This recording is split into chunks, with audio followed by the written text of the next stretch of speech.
And we're live. Thank you. I'll call the meeting to order of the Joint Committee on Fair Practices and Personnel, State Personnel Oversight. With me is my co-chair, Senator Clarence Lamb. I'll begin with opening remarks. I thought it might be a good time to emphasize that the committee respects witnesses that come before us and their rights. However, this is a forum where oversight of the executive branch is a primary focus.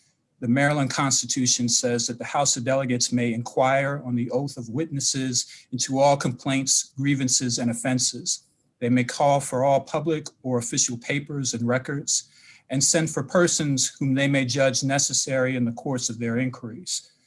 In 2007, our speaker, Delegate Adrian Jones, while co-chairing this committee's predecessor, actually went to the Court of Appeals to enforce this power. While upholding the subpoena power, the court noted that the principle is long-standing that a legislature is vested with all investigative power necessary to exercise its function properly. The court said that a legislative body cannot legislate wisely or effectively in the absence of information, and that sometimes some means of compulsion are essential to obtain what is needed. So the speaker set the standard, and that's why we're here today, after issuing subpoenas, looking into serious allegations of misuse of an entire state agency.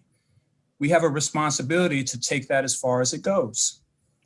But this is actually an opportunity for Mr. McGrath to either come clean or to explain what permission he says he had from the governor for his payout, to explain his expenses, and explain his management of the Maryland Environmental Service. Thank you. Mr. Co-Chair. Thank you, Chairman Barron, and I echo your remarks about the concern and need for oversight. That is at the heart of the issue that we're trying to get at here. Really, it's about transparency, accountability, and the truth. And while Mr. McGrath has taken every opportunity to convey his side of the story to the public through op-eds and other statements, he has declined to appear before this committee until now, and we had to compel him to do so.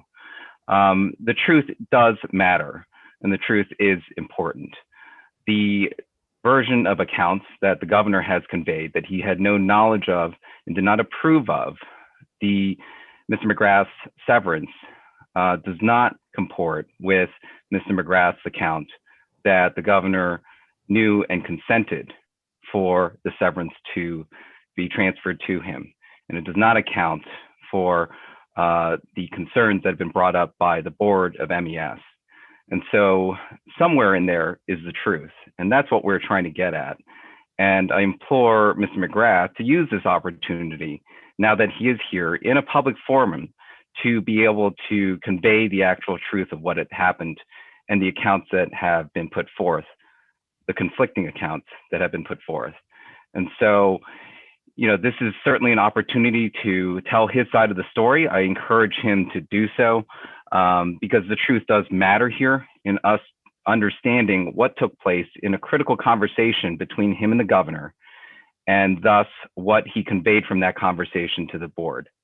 And so the committee will look at this further and would like to better understand what took place so that we can ensure proper accountability and provisions moving forward to avoid this from happening again. With that, let me close in my remarks and have the court reporter swear the witness in and turn it back to Chairman Barron. Sir, raise your right hand, please. Do you swear or affirm that the testimony you're about to give in this matter, be it the truth, the whole truth, and nothing but the truth? You're on mute. I do.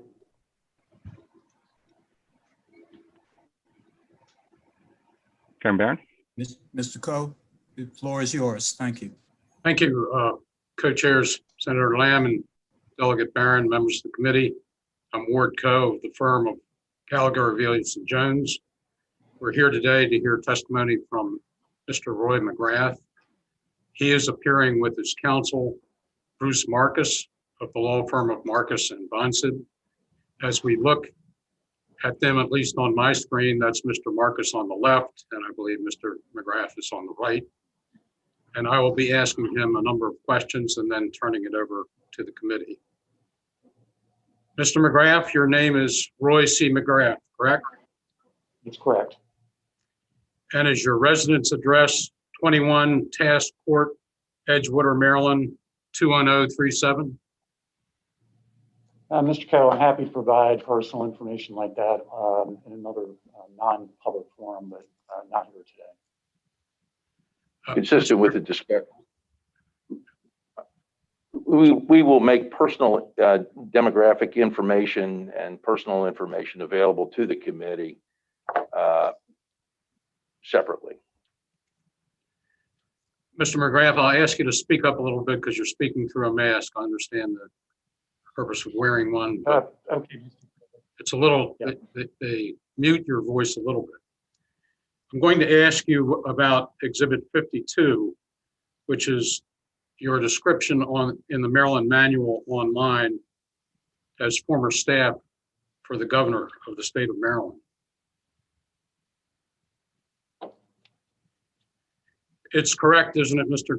McGrath, that you were chief of staff for Governor Hogan from June 1st, 2020 to August 17th, 2020? Yes. And you were appointed to that position by Governor Hogan? Yes. You were also deputy chief of staff for Governor Hogan from July 1st, 2015 to December 20th, 2016, correct? Yes. And you were director of MES from December 21st, 2016 to May 30th, 2020, correct? Yes. You were appointed to that position by Governor Hogan, correct? Yes. And you were appointed to the deputy chief of staff position by Governor Hogan, correct?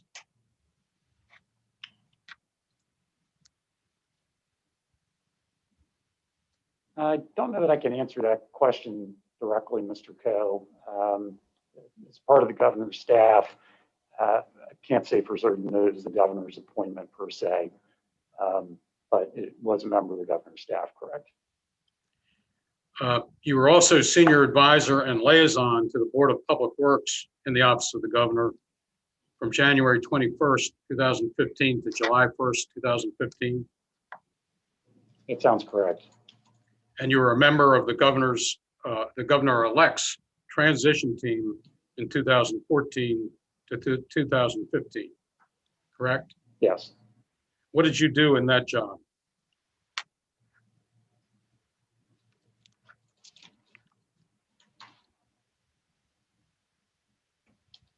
Could you repeat that question, please? What did you do in the job as a member of the governor-elect's transition team in 2014 and 2015? Go ahead and answer. Okay. Provided assistance to the transition team with respect to building out the new administration, including staffing, interviews, assorted other things related to the incoming administration. Was that a paid position? No. You were also director of Lawyers for Hogan, early voting and election day operations, and Hogan for Governor 2014, correct? You have to scroll down for that.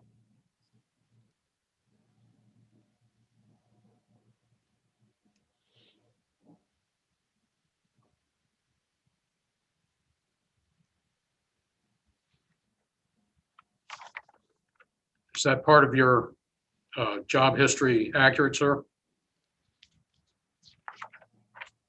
What part, Mr. Cole? Your position as Director of Lawyers for Hogan, early voting and election day operations, and Hogan for Governor in 2014. Yes, I answered that question previously. You might not have heard me. Okay. Was that a paid position? It was not. And you worked for the Hogan for Congress Committee back in 1992, correct?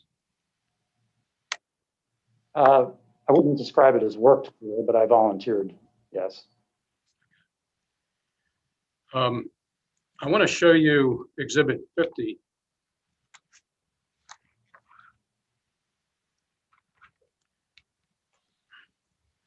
This is an August 25th, 2020 statement released by Governor Hogan. Take your time to look at it. The second paragraph is in quotes. Could you read that paragraph to the committee, please?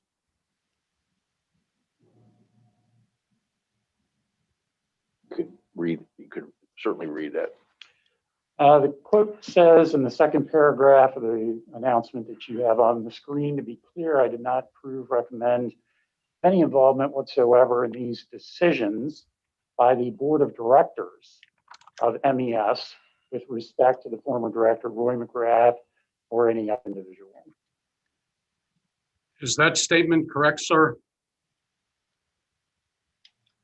Mr. Coe and Mr. Chairman, at the present time, it has become apparent to me that there are accusations have been raised against me, resulting in agencies becoming involved in examining matters related to my time at the Maryland Environmental Service. And while I remain incredibly proud of the work, the MES team, and the progress that we made over the last few years, based on our inability to gain clarity on the status of those matters and on the advice of my counsel, at this time, I'm going to invoke those rights guaranteed to me under the laws of the state of Maryland and the state and federal constitutions. And I therefore respectfully decline to respond to that question. Certainly, I'd prefer to be in a position to speak more freely today. At such time as circumstances change and my counsel advises, I will notify you and eagerly respond to questions put to me by this committee. I thank you for your understanding and your respect for the rights afforded to me and every other citizen of our great state. I want to again ask you to keep your voice up a little bit. So I think that the gist of that came through, but some of it was a little muffled. I want to ask you some more questions about this statement. Governor Hogan says in this statement that he didn't have any involvement in, quote, decisions made by the board of directors of MES, end quote, involving you or other individuals. What does that statement mean to you, sir? Mr. Coe, again, on the advice of my counsel and pursuant to my legal rights, I respectfully decline to answer that question. Well, taken literally, I suggest that it means, first of all, that he didn't attend the May 28th, 2020 board meeting. He didn't attend it, did he? Again, Mr. Coe, on the advice of counsel and pursuant to my legal rights, I respectfully decline to answer that question. And he didn't attend the Human Resources Committee that took place, meetings that took place on May 20th and 28th, 2020, did he? Again, on the advice of counsel, pursuant to my legal rights, I respectfully decline to answer that question. Do you have any knowledge that Governor Hogan communicated to any board member of any MES about your severance before the board approved it?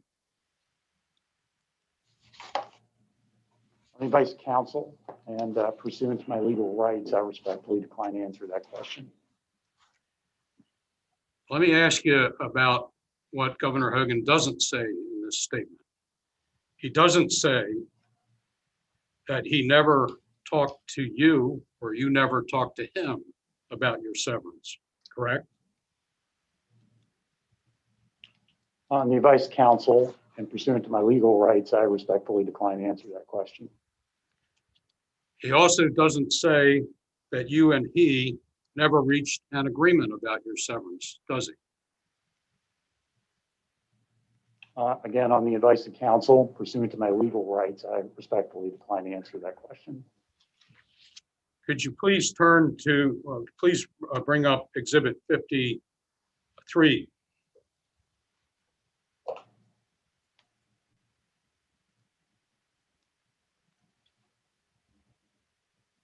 Go ahead and scroll all the way through.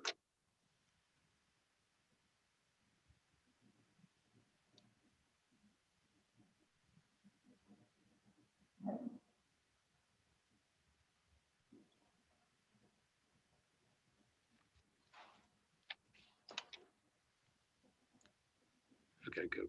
You can go back to the beginning. Mr. McGrath, these are two texts that you sent. The first on August 25th, 2020.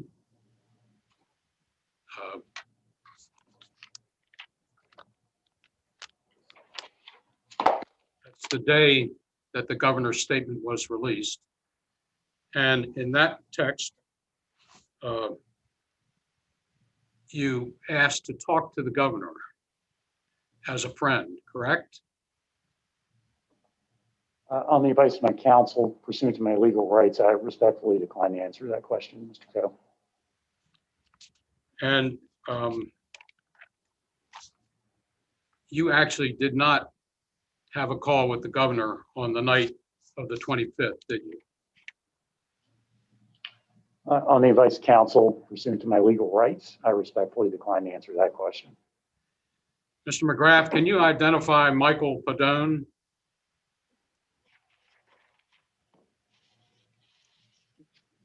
Can you answer that? Michael Padone is chief counsel to the governor. You did talk to Michael Padone on the evening of August 25th, 2020, correct? You'll assert your rights to that. On the advice of counsel and pursuant to my legal rights, I respectfully decline to answer that question. You asked Mr. Padone to get the governor to clarify his statement so that the facts were presented in a light more favorable to you, didn't you? On the advice of my counsel and pursuant to my legal rights, I respectfully decline to answer that question. Mr. Padone replied to you that the governor was standing by his statement and would only make statements that were consistent with the truth, correct? On the advice of my counsel and pursuant to my legal rights, I respectfully decline to answer that question. Okay, let's go down to the next.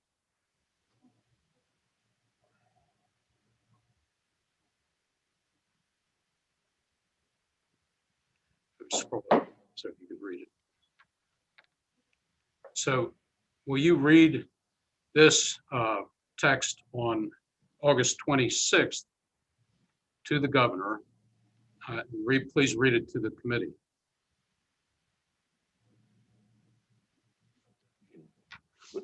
He will read the text as to the other portions of the question. Not sure that we're in a position to acknowledge or accept that. But go ahead and read what's on the screen, Mr. McGrath. What's on the screen is I talked with Padone last night. The statement yesterday is being misinterpreted. Can you please say something about us discussing severance, that it was okay for me to handle with MES? Only what we agreed. Without your support, looks like I misled MES. I did not. I've been one of your loyalist supporters from the beginning, never asked for anything. Need your help now, please. This is devastating my life.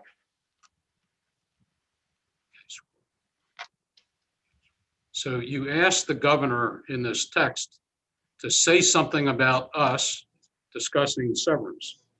So you did have a discussion with the governor about your severance, correct?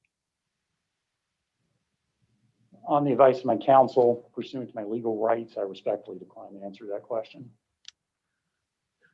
Was the discussion with the governor before the board approved your severance? Again, on the advice of counsel, pursuant to my legal rights, I respectfully decline to answer that question. Okay. The next statement is that it was okay for me to handle with MES. and then only what we agreed. In other words, did you and the governor agree that you could handle your severance with MES and he would not be involved? On the advice of my counsel, pursuant to my legal rights, I respectfully decline to answer that question. Did you ever tell the governor that you were going to ask for a full year's salary as severance from MES, even though you were moving from one state job to another with no period of unemployment in between? On the advice of counsel and pursuant to my legal rights, I respectfully decline to answer that question. Did you tell the governor that you were going to tell board members of MES and employees of MES that the governor was aware of your severance and had no objection? On the advice of my counsel and pursuant to my legal rights, I respectfully decline to answer that question. You can take that down. When were you asked, Mr. McGrath, to come on board as the governor's chief of staff?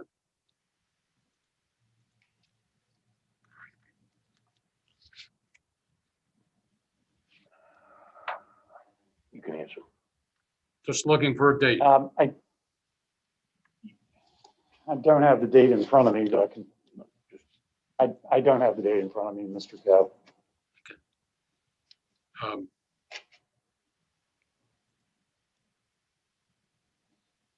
It was obviously prior to your announcing it to the board of MES, which took place on May 26, 2020, correct?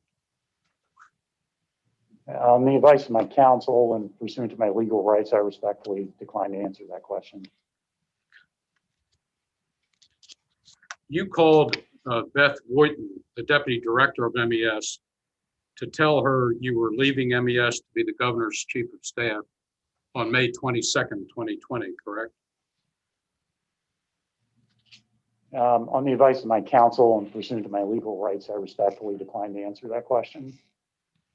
So we're showing you Exhibit 54, which are your cell phone records. And please scroll down.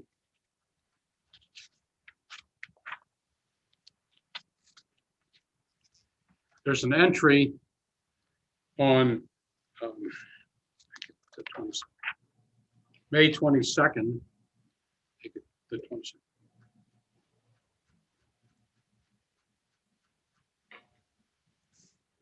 At 12, whoops, that was it.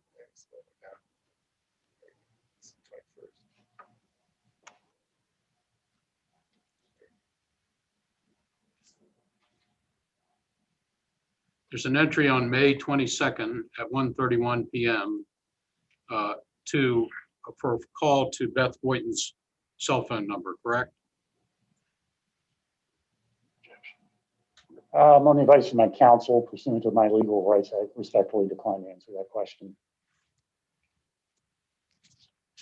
In your conversation with Ms. Voighton, you informed her that you expected a severance of a year's salary, the same as Jim Harkins and John Sparkman got, and that the governor expected that also, correct? On the advice of my counsel and pursuant to my legal rights, I respectfully decline to answer that question.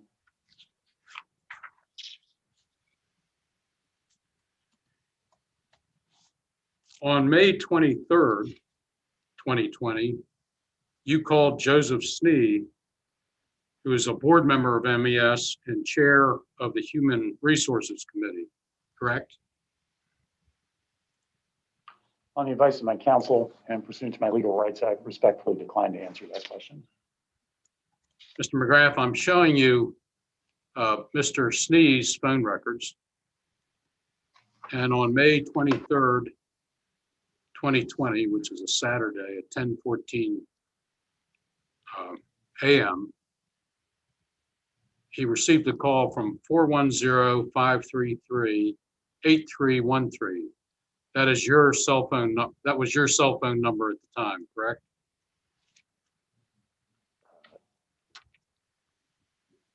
we're not, we will acknowledge privately any of the proprietary information outside these proceedings. You had a cell phone issued by MES, correct? That is correct. That was the cell phone number of that cell phone, correct? Is that the MES? Mhm. Good. Yes, So you called Mr. Snee on May 23rd, 2020, and had a 29-minute phone call with him, correct? on the advice of my counsel and pursuant to my legal rights, I respectfully decline to answer that question. In the phone call, you told him that you were going to be appointed chief of staff and requested the severance equal to a year's salary, correct? On the advice of my counsel and pursuant to my legal rights, I respectfully decline to answer that question. Mr. Snee said to you that he had to discuss that request with the Human Resources Committee and the full board, correct? On the advice of my counsel and pursuant to my legal rights, I respectfully decline to answer that question. You told Mr. Snee that the governor knew of this request and approved of it, correct?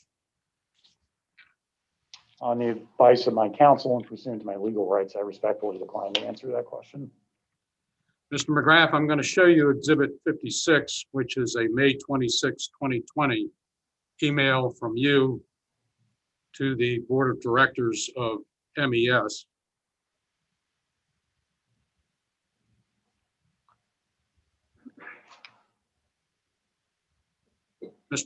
Mr. McGrath, you sent Exhibit 56, correct?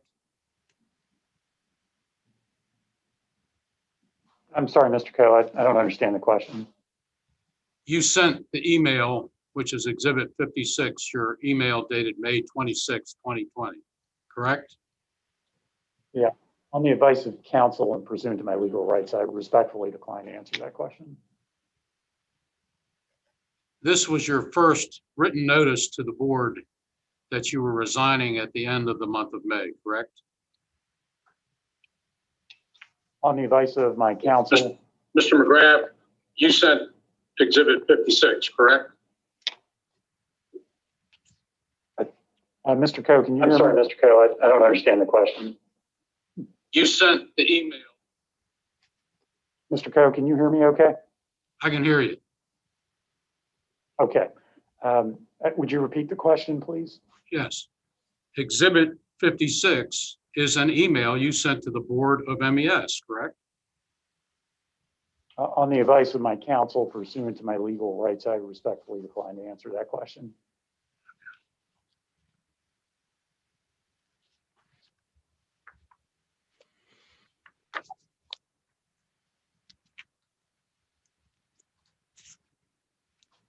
Let me go to Exhibit 57, please.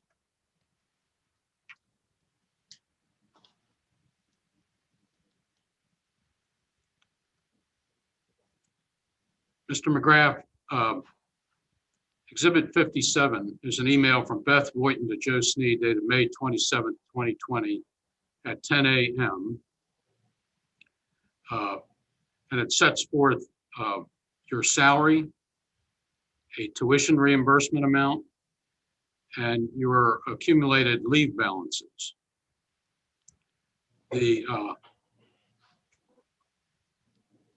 Have you seen that email before, sir? On the advice of my counsel and pursuant to my legal rights, I respectfully decline to answer that question. You directed Ms. Boynton to provide that information to Mr. Sneed, correct? Again, on the advice of my counsel pursuant to my legal rights, I respectfully decline to answer that question. Mr. McGrath, I'm going to show you Exhibit 58. First, just the minutes of the May 27, 2020 Human Resources Committee.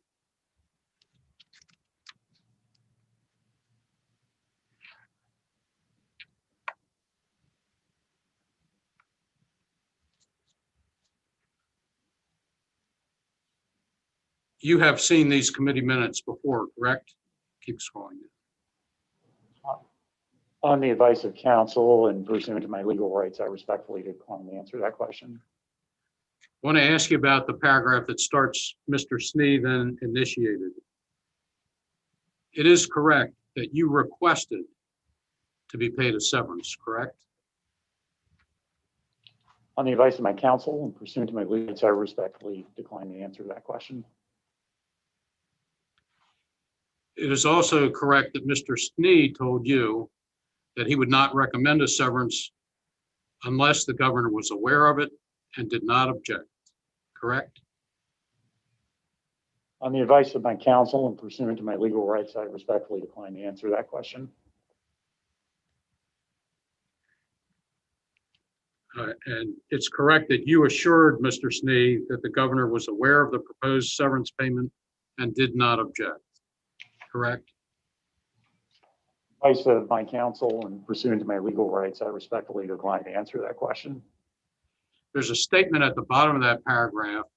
Mr. Snee reported that he and Mr. McGrath had also discussed other personnel and budgetary matters, and that Mr. McGrath assured him that the concerns of the board would be considered by the governor.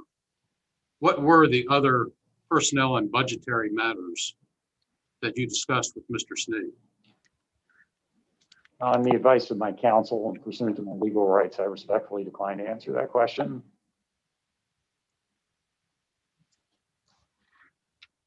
The next paragraph of the minutes referred to a potential executive incentive payment for fiscal year 2020 for you and the cash value of your unused leave. Those were matters that you apprised Mr. Snee of, correct? On the advice of my counsel and pursuant to my legal rights, I respectfully decline to answer that question. And you provided them as justification for your getting a severance equal to a year's salary, correct? Again, on the advice of my counsel and pursuant to my legal rights, I respectfully decline to answer that question. Mr. McGrath, I want to show you Exhibit 59.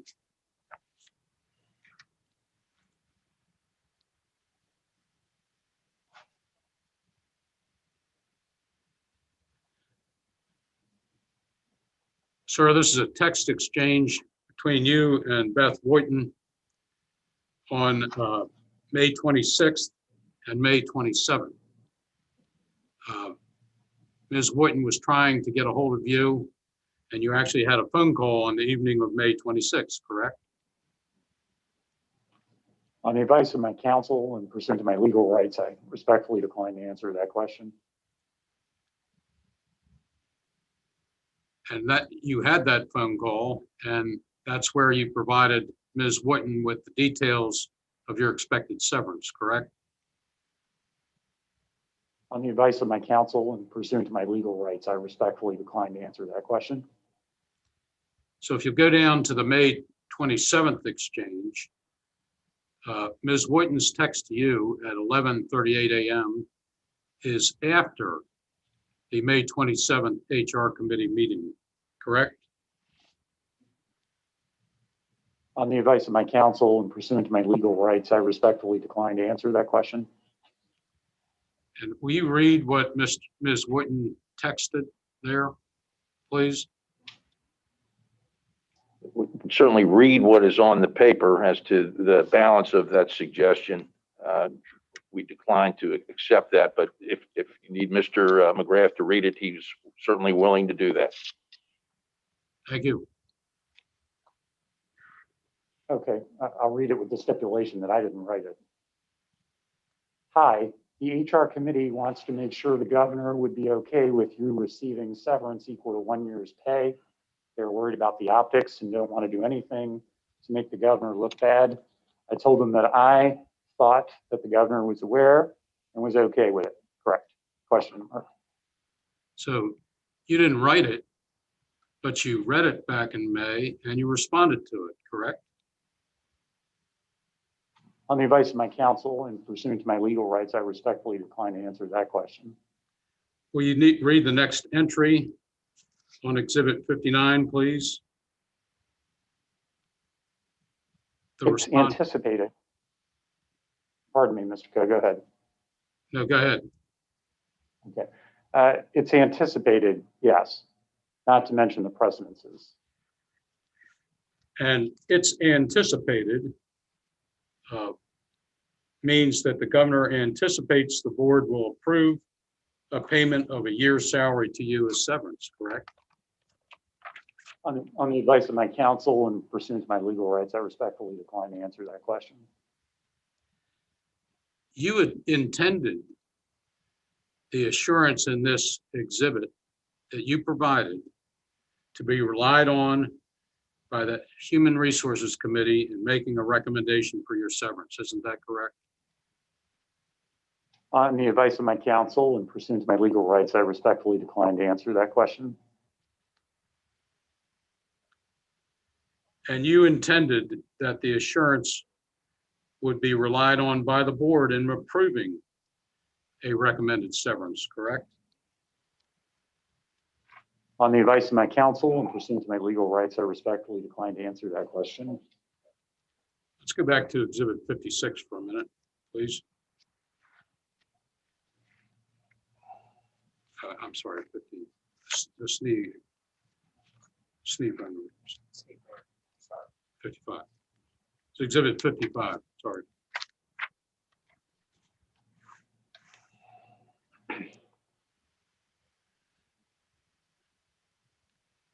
I'm showing you Exhibit 55, Mr. McGrath, and on May 27th at 8:30 p.m., there's a call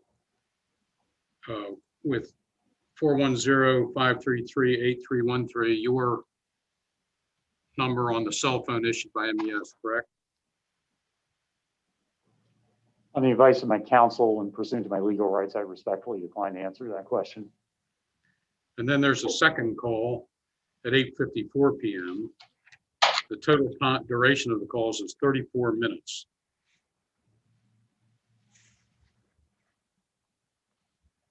That was the evening after the May 27th, 2020 Human Resources Committee meeting. You discussed your severance with Mr. Snee in those two phone calls, didn't you? On the advice of my counsel and pursuant to my legal rights, I respectfully decline to answer that question. And you made clear to Mr. Snee that you wanted both the proposed severance of a year's salary and tuition reimbursement in the amount of $5,250, correct? On the advice of my counsel and pursuant to my legal rights, I respectfully decline to answer that question. Let's go back to Exhibit 58. The minutes of the Human Resources Committee of MES on May 28th, 2020.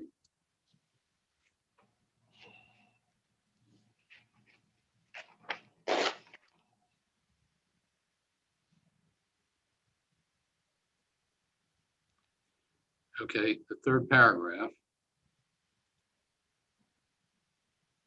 The third paragraph states that Mr. Snee stated that he had been assured by Mr. McGrath that the governor was aware of this proposed severance payment and did not object.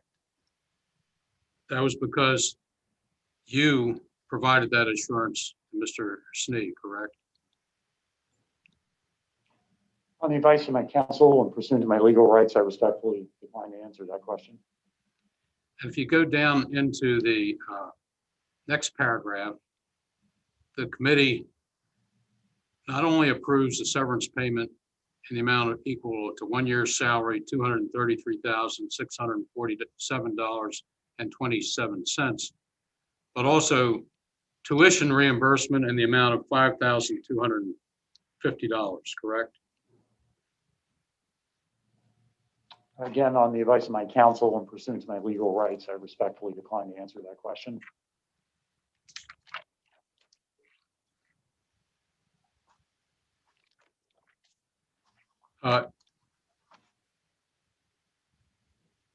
you didn't ask about wanting MES to pay $14,475 for you to attend a Harvard executive course after you left and went to the governor's office, did you? On the advice of my counsel and pursuant to my legal rights, I respectfully decline to answer that question.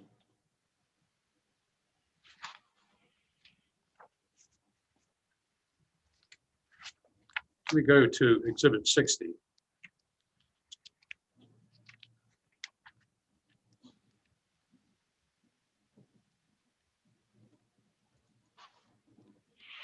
Mr. McGrath, Exhibit 60 are the Board of Directors minutes, meeting minutes for the closed session on May 28, 2020. And I should point out here that the Board of Directors of MES has authorized for purposes of these proceedings that the closed session portions of their minutes could be disclosed to the committee. You left before the closed session started, correct? On the advice of counsel and pursuant to my legal rights, I respectfully decline to answer that question.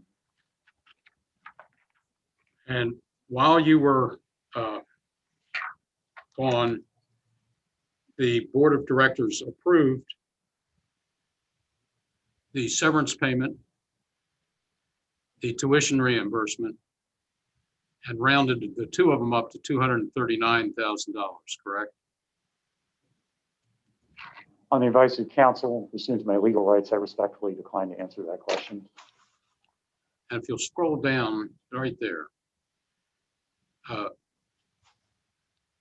in the last sentence reads, in response to a question, Mr. Harris stated that the agency has sufficient cash to make the proposed payment to Mr. McGrath. Were you aware that such a question was asked at the board meeting? On the advice of my counsel and pursuant to my legal rights, I respectfully decline to answer that question. And go down to the next paragraph.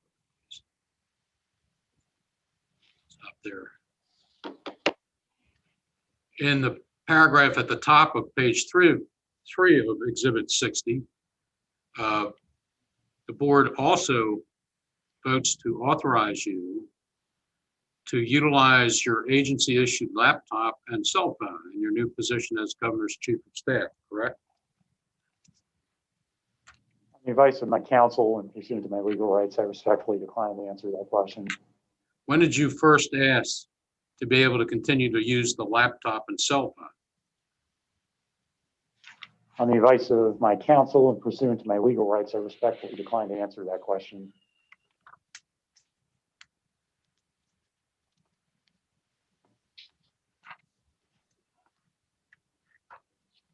Let me go to Exhibit 61, please.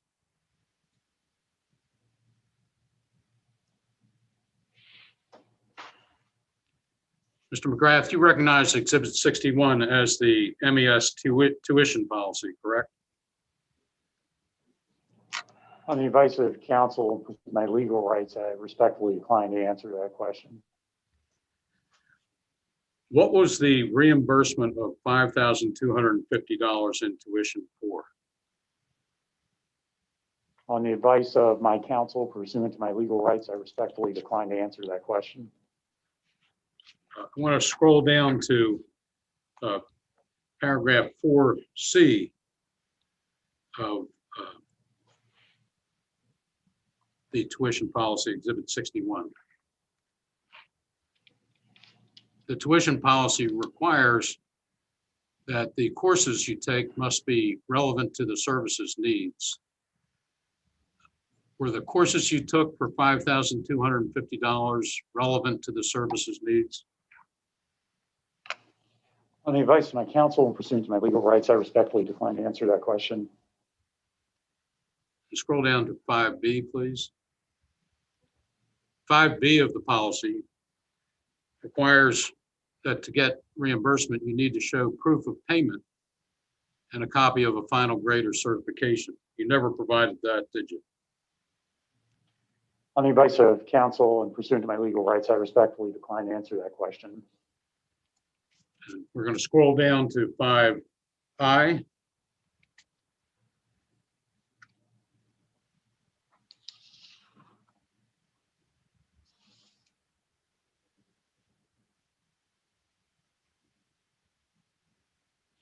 Did you ever provide evidence that you passed the course or provide evidence of your grades in order to get reimbursement? On the advice of my counsel and pursuant to my legal rights, I respectfully decline to answer that question. Scroll down to 6A2, please.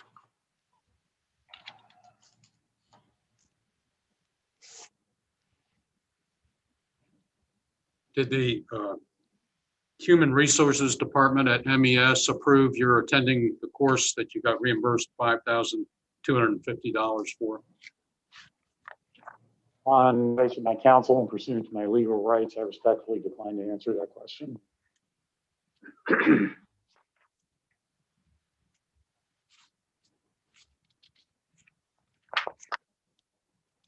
And you left shortly after getting that reimbursement, correct? You left MES. On the advice of my counsel and pursuant to my legal rights, I respectfully decline to answer that question. And the tuition reimbursement policy provides that if you leave within a year, you owe the money back, right? On the advice of my counsel and pursuant to my legal rights, I respectfully decline to answer that question.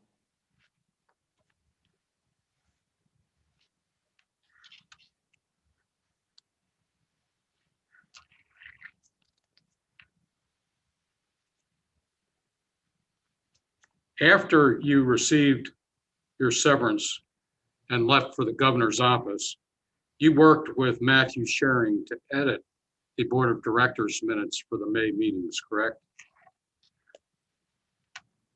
On the advice of my counsel and pursuant to my legal rights, I respectfully decline to answer that question. Where is the sharing it? It's 46. Yes. I'm going to show you exhibit 46.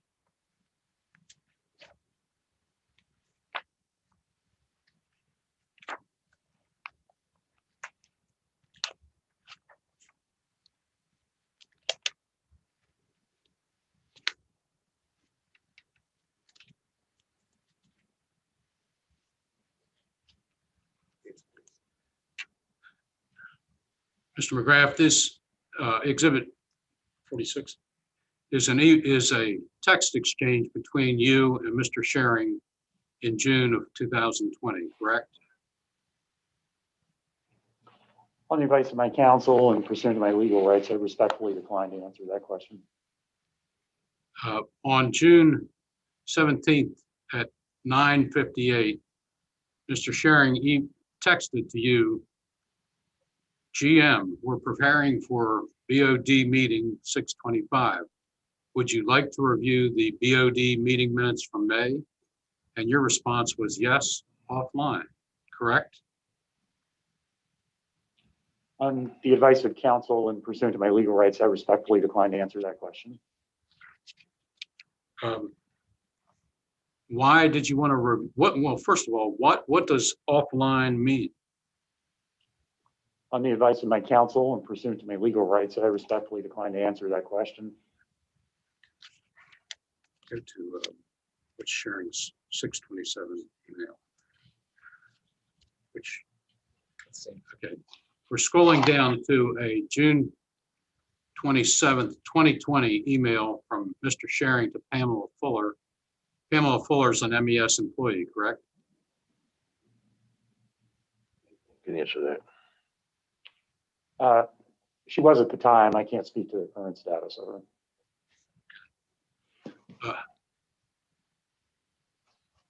In his email, Mr. Schering says, "Hi Pam, please excuse the short notice, but it has been brought to my attention that we have some additional edits to the May BOD minutes." We is you and Mr. Schering, correct? On the advice of my counsel, pursuant to my legal rights, I respectfully decline to answer that question. And he encloses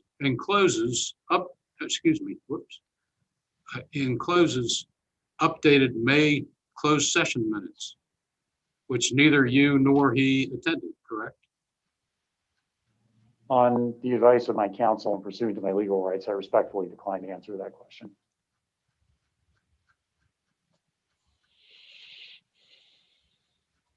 Okay, go back up. I'm going to get the financial report.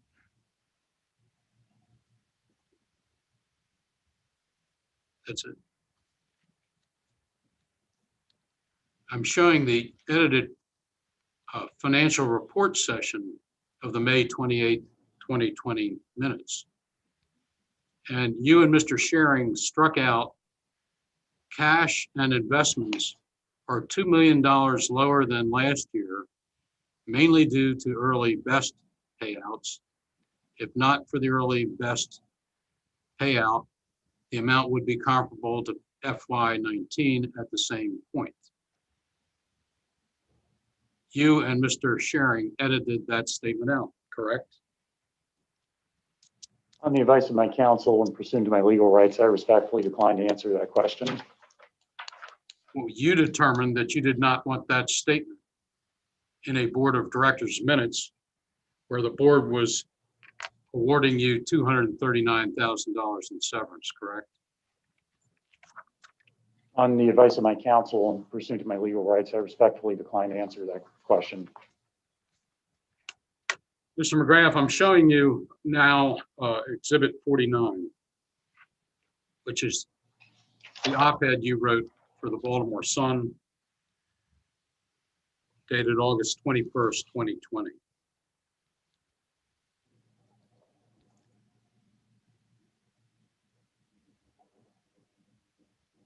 You are the author of that op-ed, are you not? On the advice of my counsel and pursuant to my legal rights, I respectfully decline to answer that question.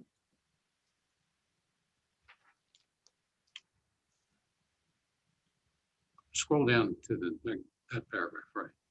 I want you to read the first sentence of the second paragraph, which starts the decision to award. And just so it's clear, you were simply asking him to read that which is now shown on the screen. Correct. And Mr. McGrath, you can go ahead and do that. The first sentence. Are you referring to the one that starts with the decision? Yes. The decision to award my non-taxpayer funded severance was made nearly 3 months ago by the MES Board of Directors in mid-May, when the fiscal circumstances were certainly not the same as today. Thank you.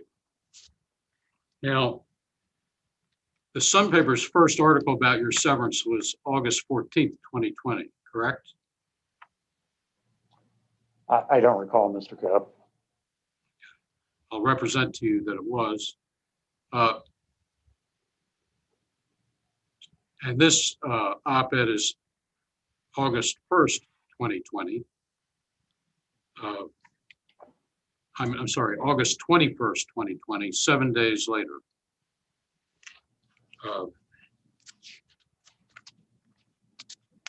And in that statement, you're, as I understand it, making the representation that the fiscal circumstances were not the same as in August as they were in May. And the next statement is, it was not long into the pandemic and the full impact was only beginning to unfold, correct? On the advice of my counsel and pursuant to my legal rights, I respectfully decline to answer that question. Let me show you what we have as Exhibit 62, please.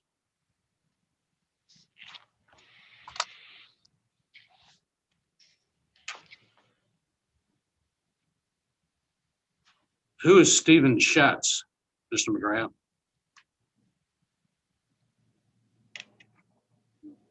Who is he?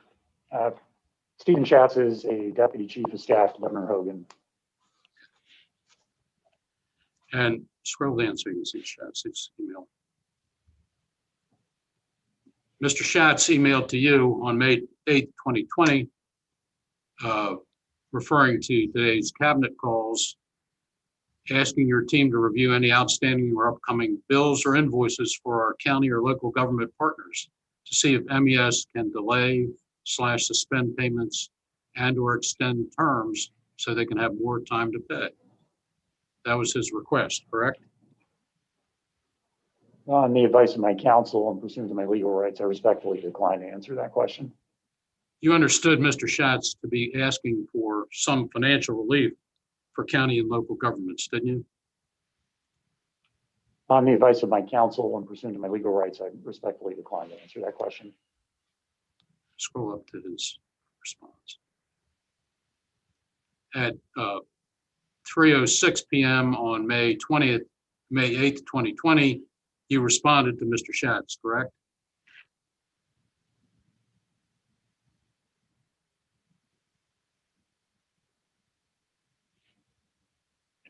Go ahead. Yeah. On the advice of counsel and pursuant to my legal rights, I respectfully decline to answer that question. In your response, you state that the cash flow of MES is needed to pay current expenses, correct? On the advice of counsel pursuant to my legal rights, I respectfully decline to answer that question. You explained further that the cash position is not such as to be able to defer payments, correct? On the advice of my counsel and pursuant to my legal rights, I respectfully decline to answer that question. You also make the point that MES would not be able to pay its own fixed and variable expenses, correct?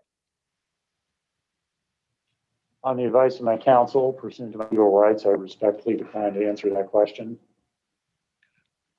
And you make the point that your accounts due over 90 days have already been growing, correct? On the advice of my counsel and pursuant to my legal rights, I respectfully decline to answer that question. Read the last line of that email, please, sir, to the committee.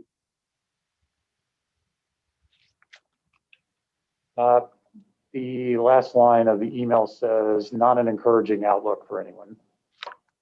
Okay, let's go to Exhibit 63, please.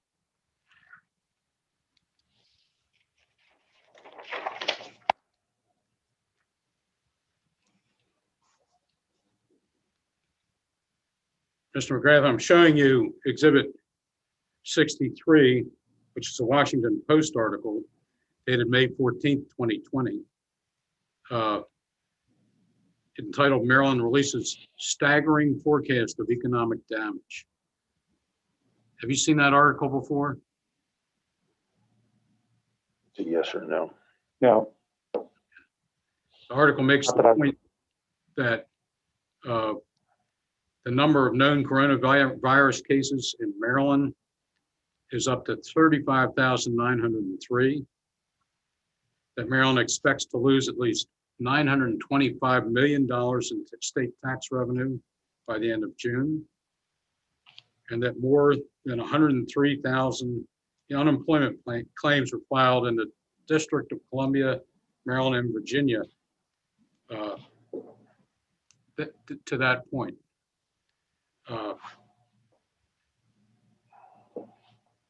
Were you aware of that state of the Maryland economy in May of 2020? On the advice of my counsel and pursuant to my legal rights, I respectfully decline to answer that question. Let me show you what is Exhibit 64, please.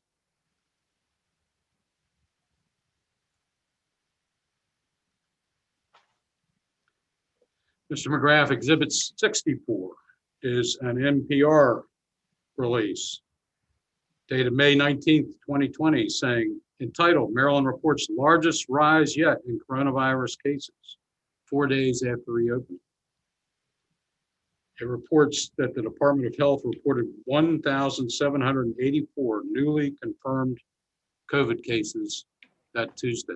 Were you aware of that at the time, sir? On the Which time, just so we're clear, Mr. Coe? May of 2020. Time of the publication? Yes. Okay. Thank you. All right, now go ahead. On the advice of my counsel and pursuant to my legal rights, I respectfully decline to answer that question. I'm showing you next Exhibit 65.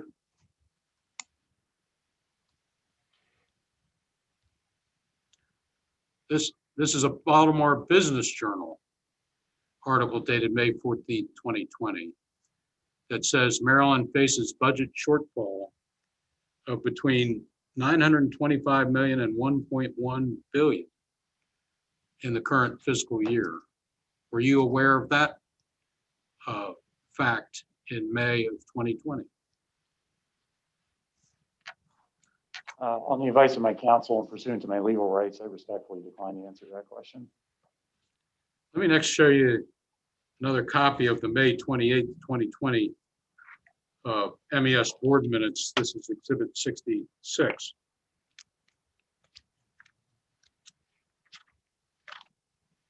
You chaired that meeting, correct? It would appear so. I didn't hear the response. Mr. Kyle, I said it would appear so. Let's scroll in. And whoops. So the director's report was given by you, correct? On the advice of counsel and pursuant to my legal rights, I respectfully decline to answer that question. Well, in the director's report, you made the statement, the team remains cautious going forward as many clients will be seeing a decrease in revenues, correct? On the advice of my counsel and pursuant to my legal rights, I respectfully decline to answer that question. So was MES doing MDOT MPA projects at the time? On the advice of counsel and pursuant to my legal rights, I respectfully decline to answer that question. I go down to the financial report. Mr. Harris, during his financial report, reported that the accounts past due 90 days is longer than usual, correct?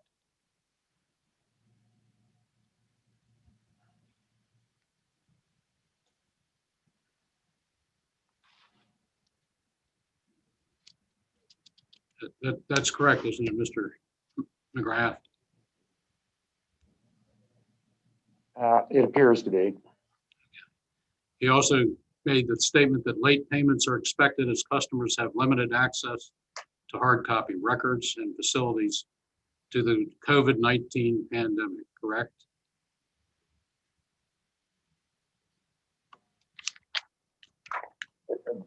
Mr. Coe, just so we understand the context of the question, you are asking him whether the exhibit that is shown, number 60, contains that reference?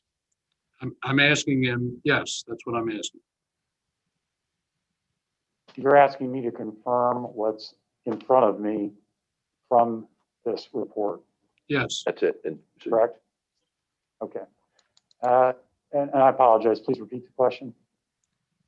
Mr. Harris also reported that late payments are expected as customers have limited access to hard copy records and facilities due to the COVID-19 pandemic. That's what it says there in the minutes. He also reported that FY21 will be challenging. Yes. And it was on That's that what it date, says there in the minutes. and it was on that date that you requested and the board approved your severance of a year's salary and other benefits, correct? On the advice of my counsel and pursuant to my legal rights, I respectfully decline to answer that question.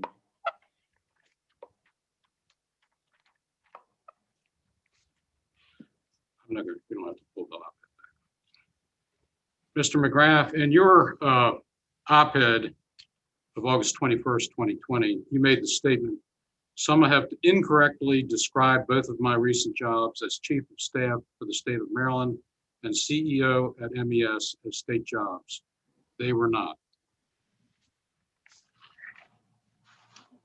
Do you believe that neither job was a state job?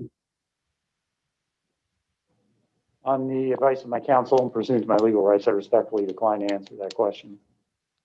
Okay, Mr. McGrath, I'm going to show you Exhibit 67, which is the Maryland Natural Resources article, an excerpt from it. Have you read that statute before?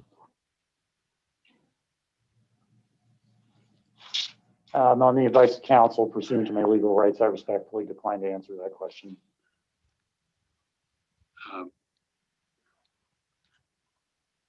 Well, section 3103A of the Natural Resources article says, there's a body politic and corporate known as the Maryland Environmental Service. That's the entity that you were director of, correct?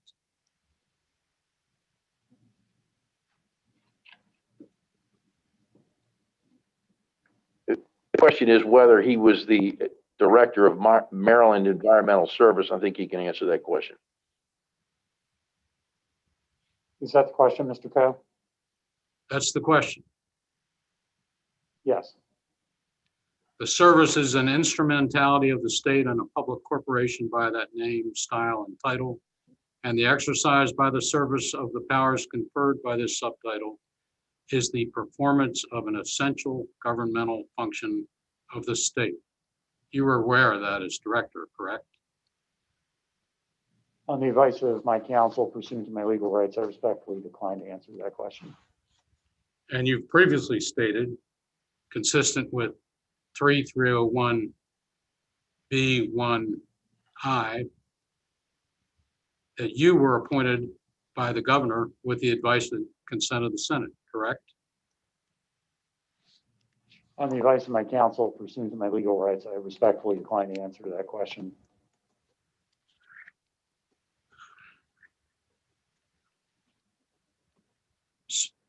Your title by statute was director, correct? If you know. I can't confirm that, Mr. Coe. Isn't that what it says in 3103B1I?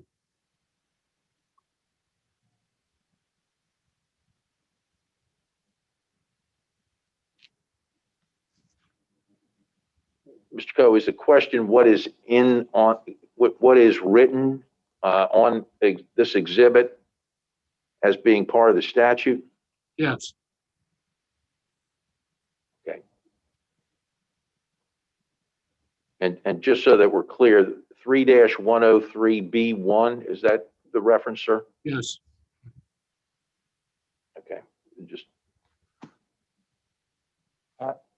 Mr. Coe, just to be clear, you're referring to the one that says the director shall be appointed by the governor, et cetera? Yes. That's what it says. You referred to yourself as CEO, correct?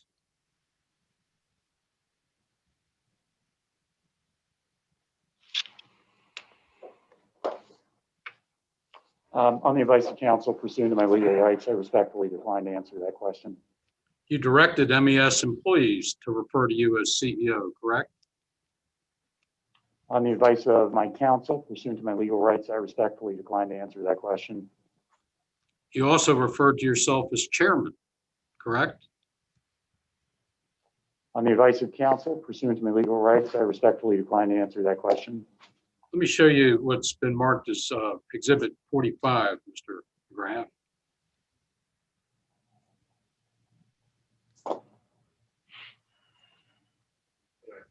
It's the young Jewish. Oh, I'm sorry. Exhibit 18. 18? Yes. Thank you.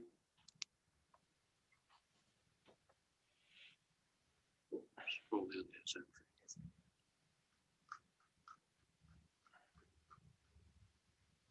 There you are. I'm showing you Exhibit 18, which is a brochure from the Young Jewish Professionals event that you spoke at, and you identify yourself as Maryland Environmental Service Director, CEO, and Chairman, correct? On the advice of counsel pursuant to my legal rights, I respectfully decline to answer that question. Did the board ever appoint you as CEO, Chairman? On the advice of my counsel pursuant to my legal rights, I respectfully decline to answer that question. I think we're 69. I want to refer you to Exhibit 69.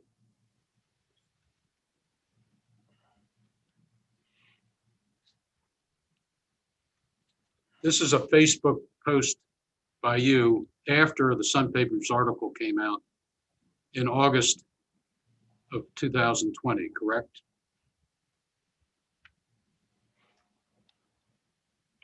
On the advice of counsel, pursuant to my legal rights, I respectfully decline to answer that question. Well, in this entry, you make the statement, in 2016, upon his departure, my predecessor received an exit package far larger than mine. You're referring to Jim Harkins there, correct? On the advice of my counsel and pursuant to my legal rights, I respectfully decline to answer that question. In your op-ed piece, you make the statement that Mr. Harkins received a $256,000 severance payment. In fact, he only got a severance payment of 1 year's salary in the amount of $160,000. Isn't that correct? On the advice of my counsel, pursuant to my legal rights, I respectfully decline to answer that question. Mr. Harkins was director of MES for 11 years, right?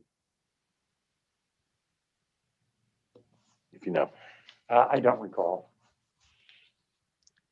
I want to show you the Board of Directors minutes for MES dated February 19th, 2016, which are Exhibit 70.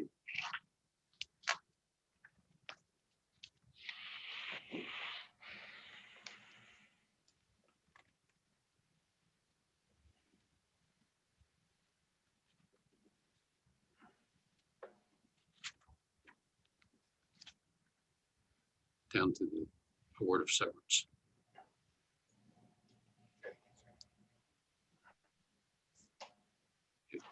Do you see that in closed session, the Board of Directors voted to pay Mr. Harkins a severance? It's a yes or no as to whether you see it.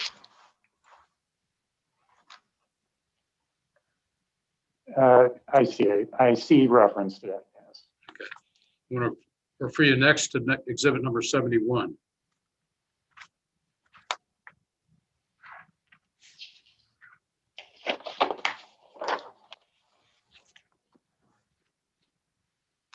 Janet Irvin was the finance director of MES at one point, correct? Yes. And in her email to Stephanie Acosta, who's in the accounting department, correct? As I recall. In her email, in Irwin's email dated February 29th, 2016, she makes the statement that the amount was $160,000, correct? That's what it says on the screen there in the email.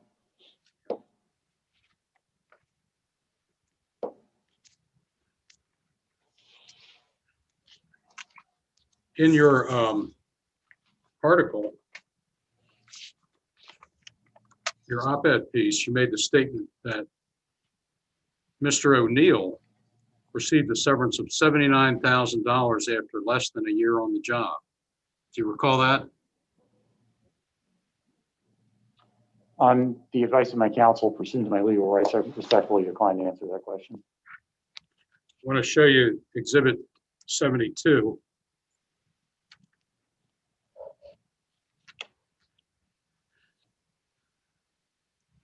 These are the Board of Directors minutes for the closed session on August 16th, 2017. You were present for that, correct? As I recall. And you used the title Director/CEO, correct? On the advice of counsel and pursuant to my legal rights, I respectfully decline to answer that question. So if you turn to your proposal regarding Mr. O'Neill's retirement, You propose that he receive his executive staff bonus even though he will be leaving before the completion of the year in the amount of $30,560, right?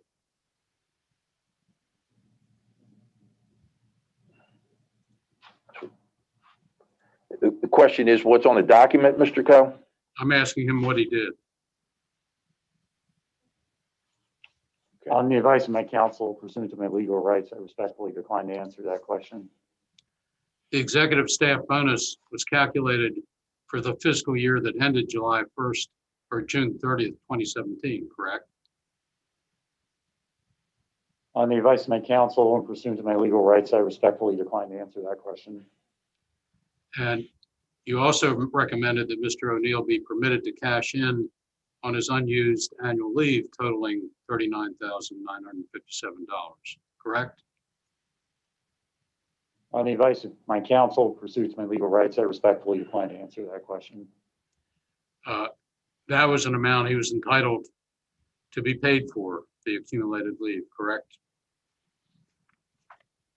On the advice of my counsel, pursuant to my legal rights, I respectfully decline to answer that question. And in fact, Mr. O'Neill worked for MES for over 12 years, correct? Yes or no? Again, I don't recall. And he was deputy director and acting director, correct? That's correct. You also referred to Ms. Wooten in your op-ed piece as receiving a severance of $150,000.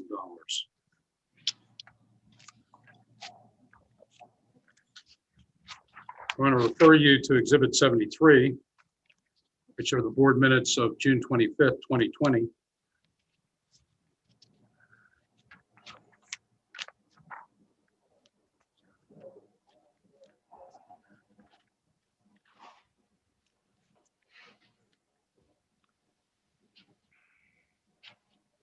Do you see that the board recommended that Ms. Wooten, the deputy director, be paid a severance of $1,000 for each year that she'd been with MES?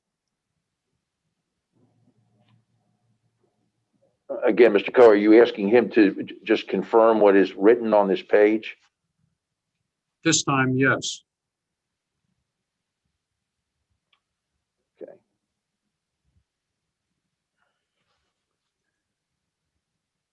If you're referring to the first point on page 6, yes, $1,000 for each year employed. And she had 32 years in service at MES, right? On the advice of counsel, pursuant to my legal rights, I respectfully decline to answer that question. You consulted with Dr. Glass regarding her severance, correct? On the advice of counsel, pursuant to my legal rights, I respectfully decline to answer that question.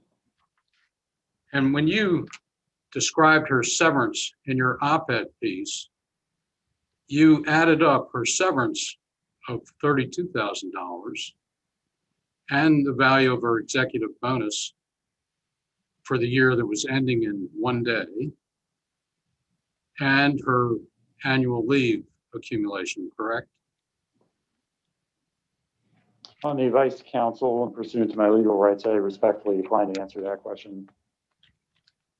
What you were doing in your op-ed was attempting to make your severance after 3.5 years on the job look reasonable compared to a former director of 11 years, a former deputy director and acting director of 12 years, and a former long-term employee of 33 years who had been deputy director and acting director, correct?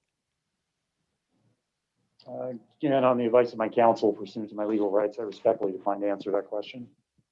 So I'm showing you, Mr. McGrath, Exhibit 64, which shows the actual severance payments made to you, Ms. Wooten, Mr. O'Neill, and Mr. Harkins. Mr. Coe, I think you said 64. I believe what I'm looking at, 74. You're correct. Thank you. Thank you. This is Exhibit 74. Do you have any information that those figures are wrong in any way, Mr. McGrath?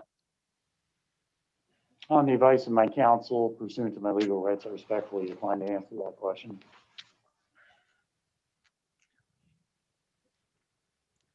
When you came to MES, you can take that.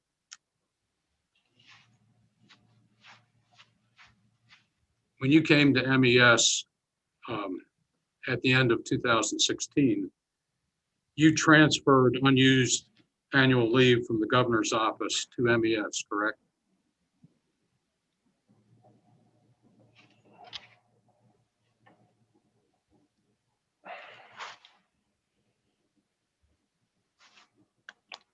Answer if you can. That's correct. And you accumulated more annual leave at MES, correct? Yes, And you transferred that accumulated leave back to the governor's office when you became chief of staff on June 1st of 2020, correct? now on the advice of my counsel, pursuant to my legal rights, I respectfully decline to answer that question. And after you left the governor's office on August 17th, 2020, you were compensated for your accumulated annual leave, correct? On the advice of my counsel and pursuant to my legal rights, I respectfully decline to answer that question. And that was an entitlement under state law, correct? On the advice of my counsel and pursuant to my legal rights, I respectfully decline to answer that question. So when did you first meet Governor Hogan? Would have been before he had the title governor. So I'll say Mr. Hogan. It was in the early 1990s. What were the circumstances? Larry Hogan at the time was a candidate for Congress, and I came to know him through his campaign for the 5th Congressional District seat. So you first met him in connection with his run for the congressional seat against Mr. Hoyer, correct? That's correct. And you also worked on his campaign in 2014 for governor. I didn't work on it, but I volunteered. I want to show you Exhibit 75, which is information we have extracted from the Information from Maryland Campaign Information System.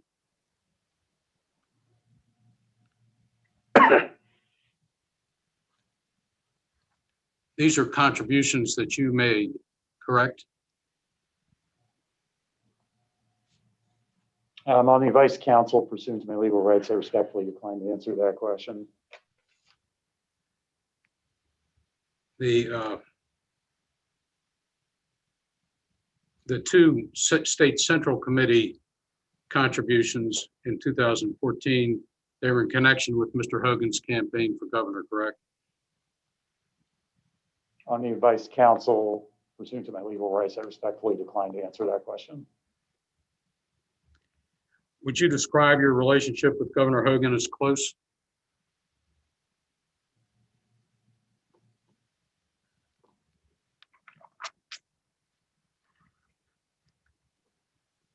On the advice of counsel, pursuant to my legal rights, I respectfully decline to answer that question. Do you consider Governor Hogan a personal friend?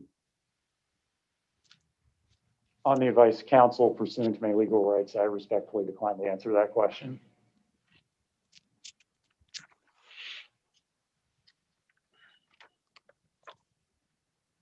Did you at any time consider him a personal friend? On the advice of counsel and pursuant to my legal rights, I respectfully decline to answer that question. So when you first became director of MES, there was a position for an internal auditor, and the auditor's name was Diana Olson, correct? I don't recall. Let me show you Exhibit 76, please. I'm sorry, 76.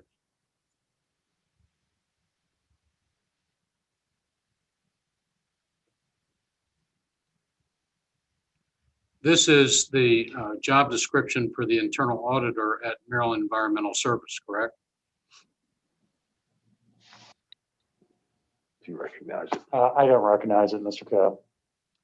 Do you recall that the internal auditor, among other duties, audited MES employee expenses for identification of those that violated MES's reimbursement policy? Yes or no? I do not know. I want to refer you to the Board of Directors minutes of April 19th, 2018, which is Exhibit 77. Scroll down to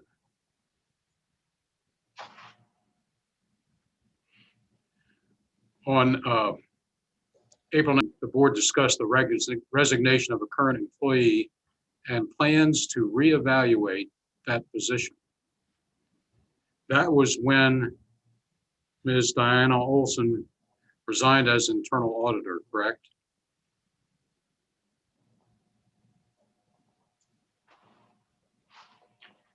I don't recall, Mr. Coe. You do recall, though, that there were plans to reevaluate the position of internal auditor, weren't there? I do not have such a recollection, no. Well, you were opposed to hiring another internal auditor to replace the one that resigned, weren't you? Do you have a time frame on that, or is that just at any point? Well, let's start with any point. The answer is no. On April 19th, 2018, were you opposed to hiring a replacement internal auditor? No, not that I recall. Okay. Let me refer you to a little earlier in the minutes.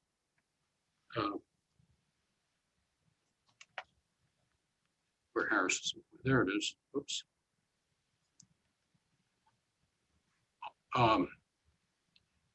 You reported to the board that Michael Harris was sworn in as treasurer of MES the day before this meeting, correct? That's what it says there on the minutes. Okay. He wasn't, you're aware that he was in fact treasurer of MES, right? Of course, yes.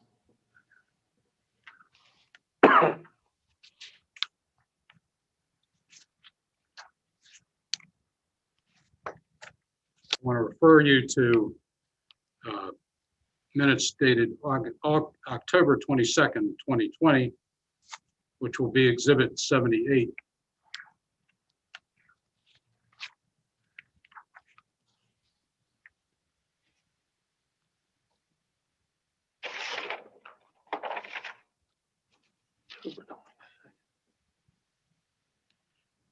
The minutes under director's report, the third paragraph, state that Dr. Glass introduced Ms. Winsome Condra to the board. She is the new internal auditor for the agency.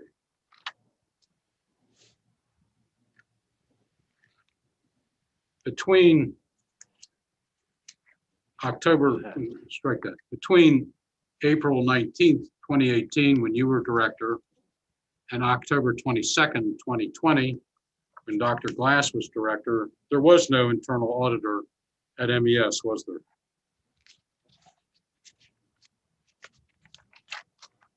I can't confirm those dates with you, Mr. Coe.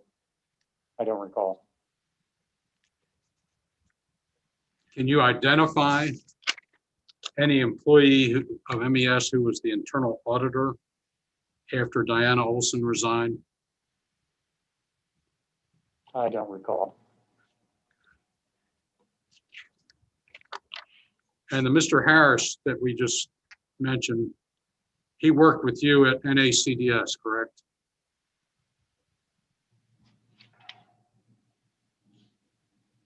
That's correct. For how long did he work with you at NACDS? That I don't recall. It was a number of years, correct? I can't say certainly, but I think it was longer than a year. You were personal friends with him, correct? I would say we were personal friends. You recruited him to come to MES, didn't you? I wouldn't use the word recruit.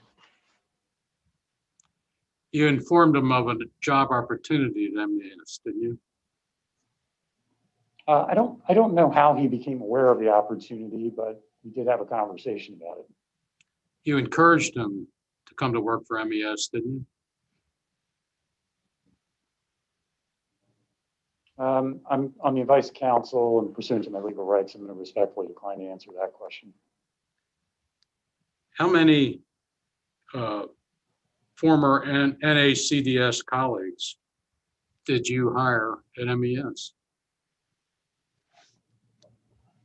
On the advice council pursuant to my legal rights, I respectfully decline to answer that question. When did you first meet Mr. Sharing?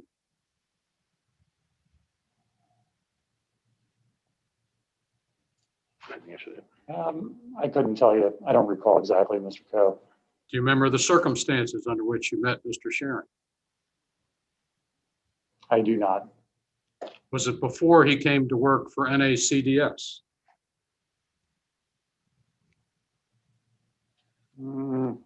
I don't recall. He has been a personal friend of yours for a number of years, correct? Again, I would call him a friend, yes. You became the governor's deputy chief of staff on July 1st, 2015, according to the Maryland manual we looked at earlier. And the Department of Housing and Community Development was one of the agencies you oversaw, correct? That's correct.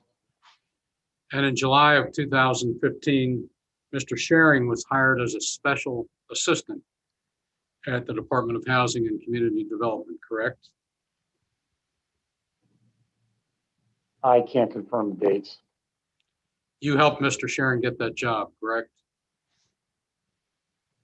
On the advice council pursuant to my legal rights, I respectfully decline to answer that question.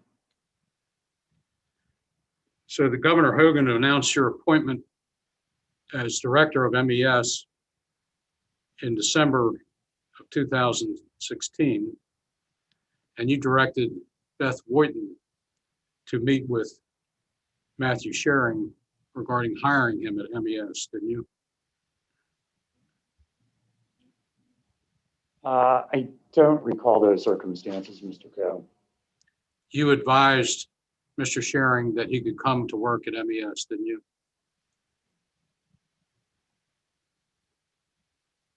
Sorry. Answer, please. I did not. I don't recall that I advised him, but there was conversation with him about the opportunities in MES. Conversations between you and Mr. Sharing? Yes. When did they take place? I don't recall. Did you encourage him to come to work for MES? I'm not sure that I recall to be able to answer that specifically. Did the conversations occur while you were director of MES? I don't recall. Well, you created the job of strategic partnership director for him, didn't you? No, the position was created. Could you repeat that? I couldn't hear the last part of that answer. I said no, the position was created. Was there a written job You said it- description of strategic partnership director at MES before he was hired? That I don't recall. Who was in the position of strategic partnership director before Mr. Sharing was hired? In the position or the title? In the title. Who had that title? I don't believe that title existed. So you created the title for Mr. Sharing? The title was created for the role. And Mr. Sharing was the first person to occupy it or to have the title? That's correct. And you created that title for that role, correct? I don't recall that I personally created it. You also worked with Dan Farrow at NACDS, correct? I did. Did you become personal friends with him? We were friendly. Personal friends is open to definition. I couldn't understand what you said, Mr. McGrath. I said we were friendly, but the term personal friends is open to definition. Did you offer him a job at MES in public relations? I don't know that I offered him the job. MES offered him a job. Did you encourage Mr. Farrow to come to work for MES?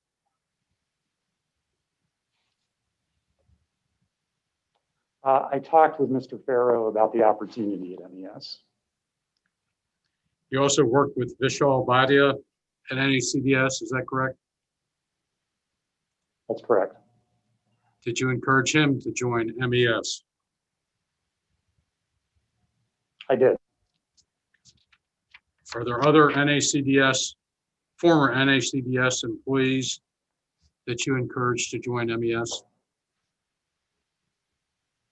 Among our 850 employees, Mr. Coe, no, not that I recall.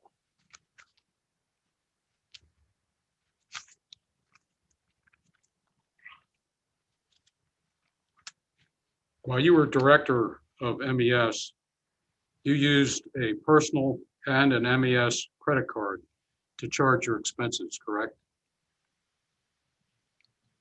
I was issued an MES credit card initially and ultimately used a personal card when we downsized the number of cards that were available to employees.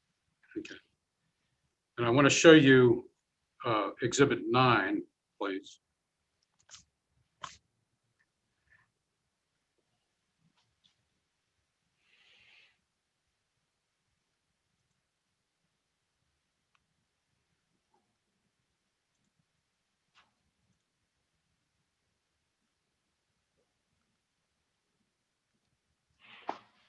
We have reviewed your expenses during your approximately 3.5 years of service at MES.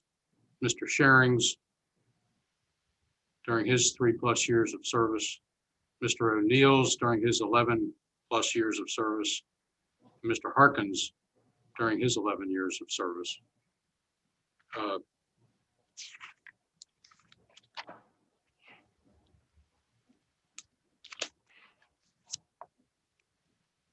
Your total expenses were $129,702.20 in 3.5 years. Do you dispute that? On the advice of counsel, pursuant to my legal rights, I respectfully decline to answer that question. They're actually higher than that because Mr. Sharing paid some expenses for you, correct? On the advice of counsel, pursuant to my legal rights, I respectfully decline to answer that question. So Mr. Harkins, who was director for 11 years, had total expenses of $15,923.31. By my rough estimate, in 3.5 years, you spent approximately 9 times more on expenses than Mr. Harkins did in 11 years. Can you explain that to the committee?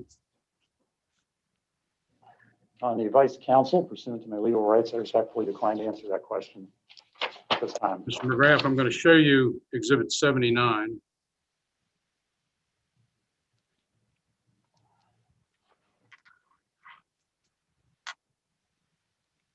I'm going to ask that this be scrolled down very slowly, but we have reviewed your expense reports, and We have listed them here by date, setting forth the amount of the reimbursement, giving the dates of the events in the expense reports themselves, and identifying who approved them. And the X's in the final column being the expense reports included events that Mr. Sharing attended also.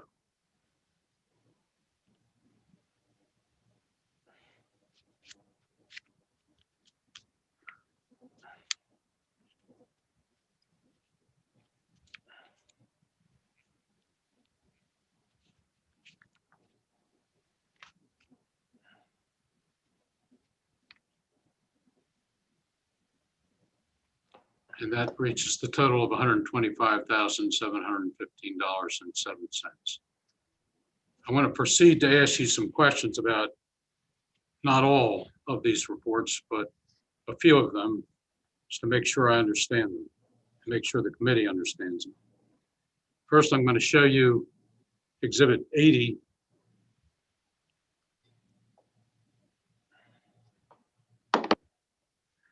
Scroll down this slowly, please. This is an expense report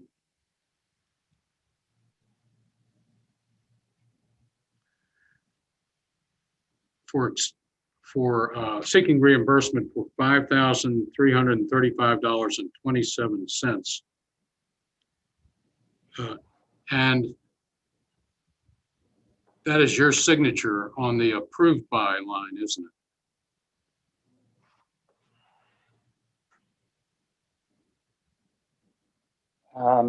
It appears to be. Could you scroll back up for just a moment? Okay, thank you. It appears to be. So you approved your own expense report in this instance. On the advice of counsel, pursuant to my legal rights, I respectfully decline to answer that question. And one of the events you seek reimbursement for is the Disney's Approach to Leadership Excellence course in Orlando, Florida, correct? On the advice of counsel, pursuant to my legal rights, I respectfully decline to answer that question at this time. So this is the second page of the report. Just stop right there. The registration fee for the Disney Institute in Orlando was $5,155, right? That looks to be correct. And that was at the Grand Floridian Spa and Resort at Disney World, right? On the advice of counsel, pursuant to my legal rights, I respectfully decline to answer that question at this time.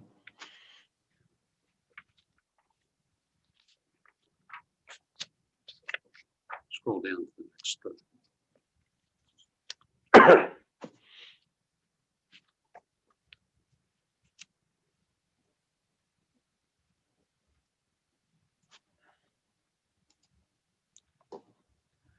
This next report is for March business travel to Orlando, and it's signed by you over on the left, correct? Appears to be.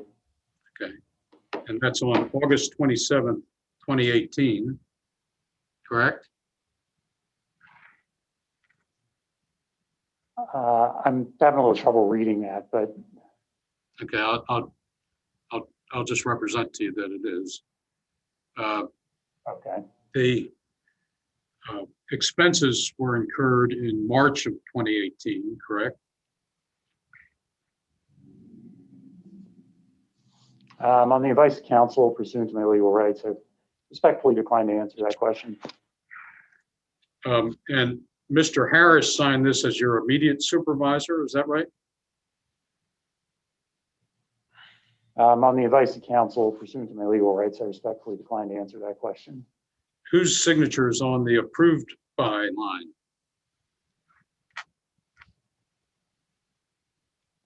Is that Mr. Harris? I don't know. It might, I'm going to stick with I don't know. I can't say for sure, Mr. Coe. So if you'll scroll down.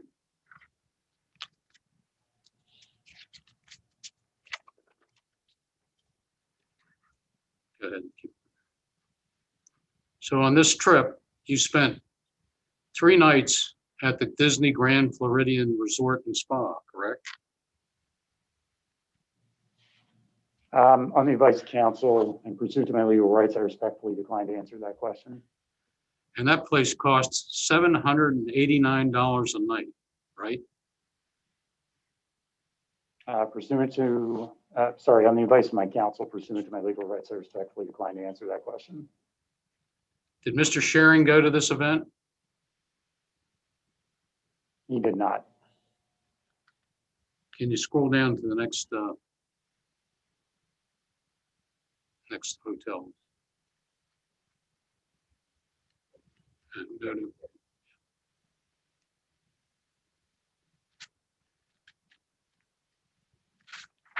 yeah, keep going. We want to get to Grand Marriott.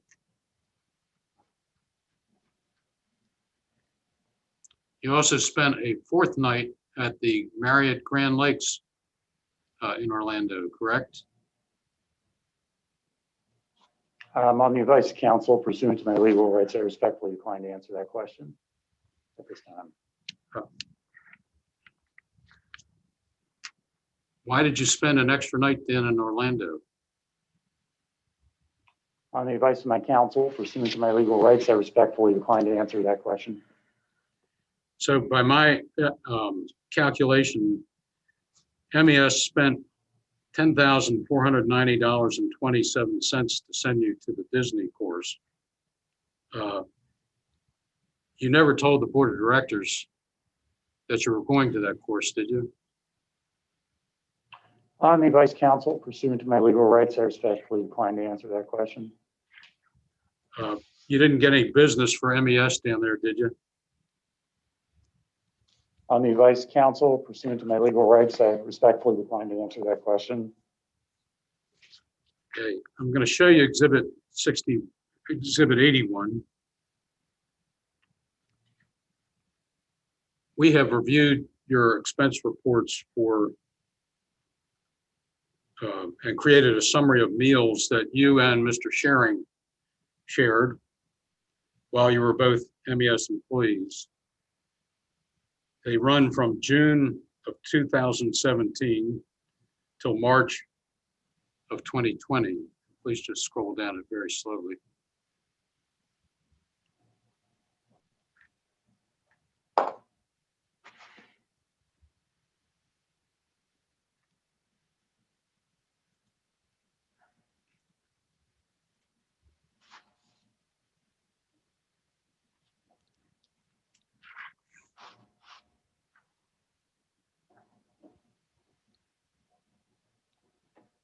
So by my count, there were 96 occasions. The total was $6,100.98. And it was $1,706.20 over the per diem limitations. The per diem policy was never enforced against your expense reports, was it?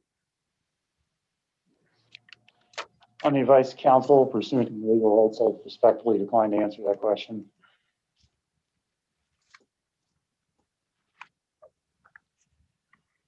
I'm going to show you, next I want to show you Exhibit 82.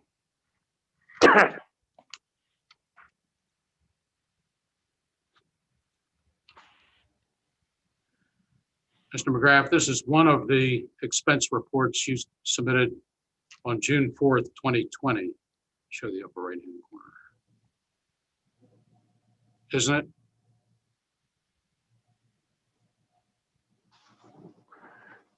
Just take 5. On the advice of counsel, pursuant to my legal rights, I respectfully decline to answer that question.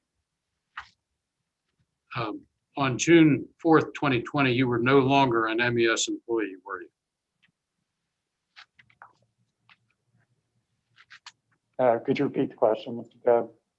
On June 4th, 2020, you were no longer an MES employee, were you? That's correct.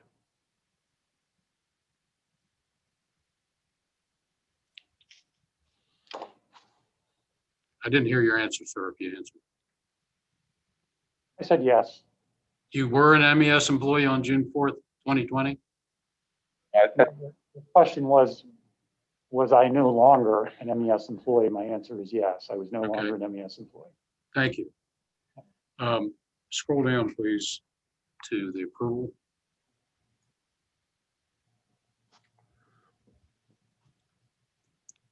This expense report was approved by Michael Harris, correct?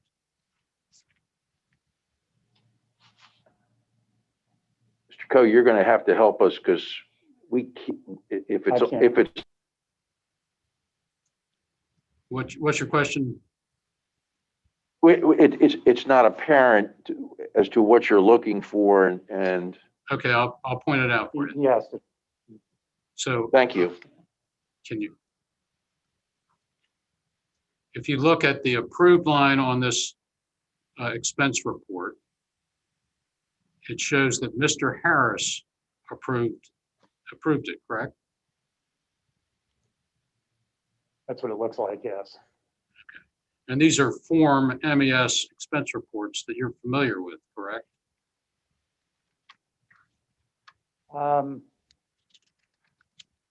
That's a report, and I can't say that I'm familiar with that particular report. Let's go back up to March 22nd, 2019 entry.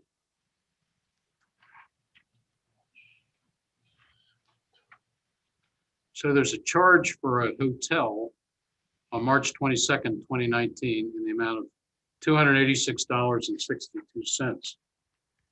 That was for staying overnight at the Four Seasons Hotel in Baltimore, correct?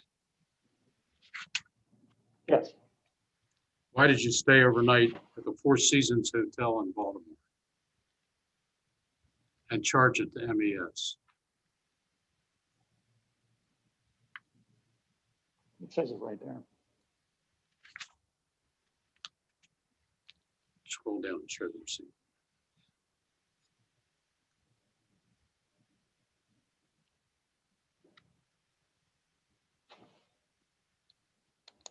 Mr. McGrath, why did you stay at the Four Seasons on the night of March 22nd, 2019 and charge MES for it in the amount of $286.62?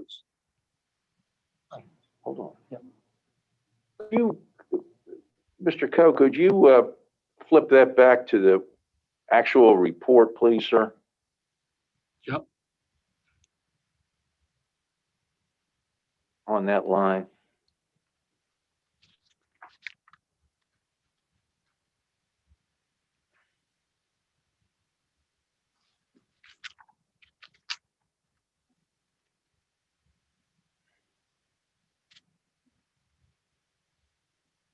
Okay. And the one that you're looking at, sir, is March 22nd, 2019, where it says Climate Leadership Conference? Is that the one we're looking at? Yes. Okay. All right. Mr. McGrath, you can read the document. Mr. Coe, the document says on March 22nd, 2019, there was a hotel charge for the Climate Leadership Conference in the amount of 200 and looks like 86.92, maybe 62.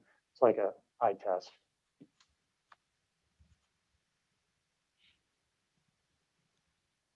Is that your answer, Mr. McGrath? That's what it says on the report, Mr. Coe, and I'm reading it. Okay. Look at the Four Seasons receipt, please. Can you explain?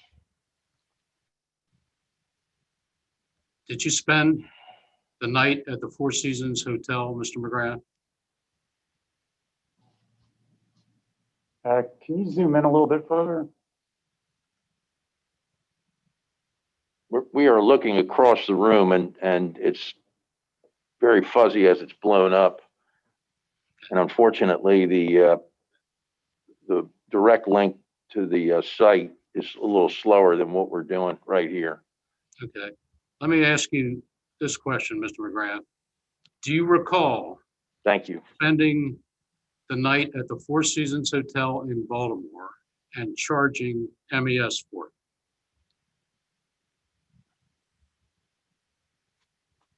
Yes or no? Yes, I do. Why did you spend the night at the Four Seasons and charge MES for it? On the advice of my counsel, pursuant to my legal rights, I respectfully decline to answer that question at this time. So you can take that too. Your records also show that you stayed overnight at the Annapolis Waterfront Hotel, the Westin Annapolis, the Baltimore Sheraton on Charles Street, and you charged MES for all of those stays. Why were you charging MES to spend the night in hotels in Baltimore and Annapolis?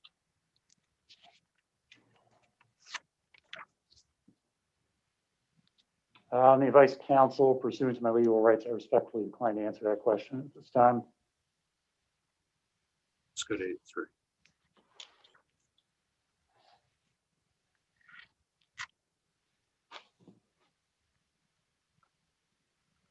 Next, showing you Exhibit 83, which is an expense report submitted by you for expenses in January of 2018. The purpose being breakfast business meeting in Baltimore County. And you have a hotel room charge of $314.58 on it. A total expense of $472.89. Scroll down. Your signature on this report dated March 6, 2018, correct? It appears to be. And Ms. Boynton approved it? That also appears to be the case. Okay. And the hotel charge was for the Sagamore Pendry in Baltimore on January 23rd, 2018, correct?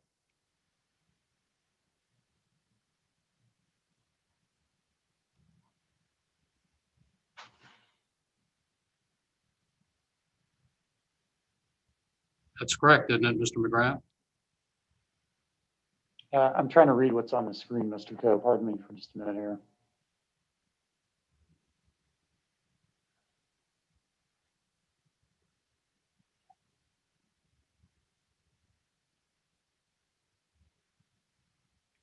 Could you repeat the question one more time? Just want to make sure I understood it correctly. The hotel charge is for staying the night of January 23rd, 2018 at the Sagamore Pendry Hotel in Baltimore, correct? That looks to be the case. Why did you charge MES for staying in the Sagamore Pendry in Baltimore on January 23rd, 2018? On the advice of my counsel, pursuant to my legal rights, I respectfully decline to answer that question at this time. The receipt at the bottom of this page appears to show that you had a breakfast meeting the next day at the Towson Diner in Towson. Do you recall that?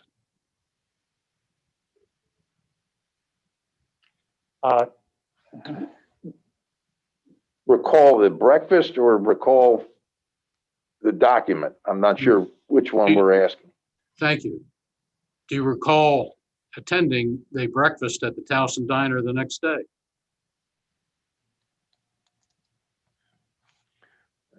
That's a yes or no. Yes.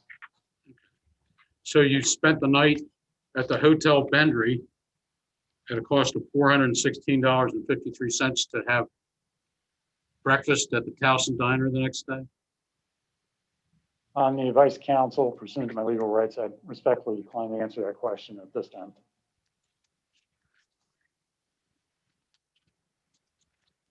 Let me show you another part of this exhibit.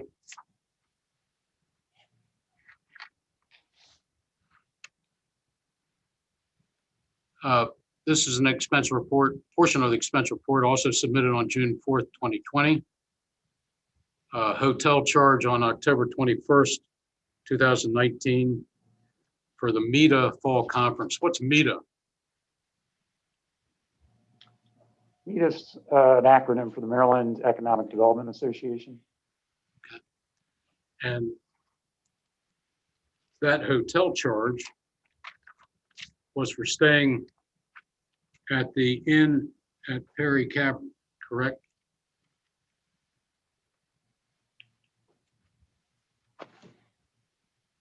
I can't answer that unless you have a receipt there, Mr. Coe. Do you recall spending the night at the inn at Perry Cabin and charging MES for it?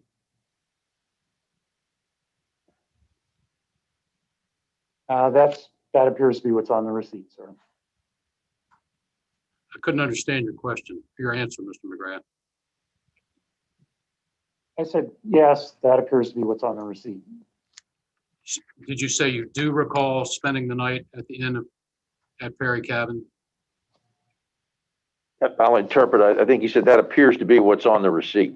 Okay, I'm asking you if you recall spending the night at the inn at Perry Cabin and charging MES for it. I recall spending one night at the Inn at Perry Cabin. I don't recall the dates, but based on what you have on the receipt, I'll assume it's correct. Why did you spend the night at the inn at Perry Cabin and charge MES for it? On the advice of counsel, pursuant to my legal rights, I respectfully decline to answer that question at this time. Mr. Schering also stayed at the inn at Perry Cabin too, didn't he? If you know. Yes, he did. Why did he stay there? On the advice of counsel, pursuant to my legal rights, I respectfully decline to answer that question at this time. I'm going to show you a series of charts that summarize the different types of trips and events that you took and charged MES for. These are all parts of the total expenses that we've already shown that you incurred for MES. The first is Exhibit 84, which are international trips. So you took a trip in April of 2017 to Brussels and Paris to meet with Sibelco and charged MES for it, correct? Those were the airports involved, but those were not the ultimate destinations in both cases. We did not have a business meeting in Paris. Okay, so you just went through Charles de Gaulle. That's correct. And you spent time in Brussels, correct? We did. You also traveled to Italy in October of 2017, correct? That is correct. I can't say for sure about the dates, but we did go to Italy and we did go to Italy on one trip for that. And you traveled to Israel in November of 2019? That's correct. And then let me show you Exhibit 85.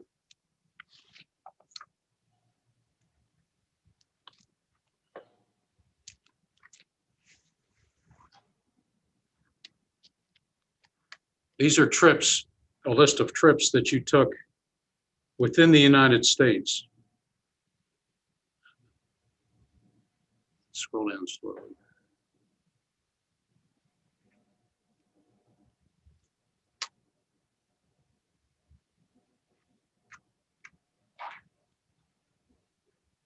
There are a total of 24 out-of-state trips with a total cost of $35,907.90. Actually, it's the total amount you were reimbursed for the trips.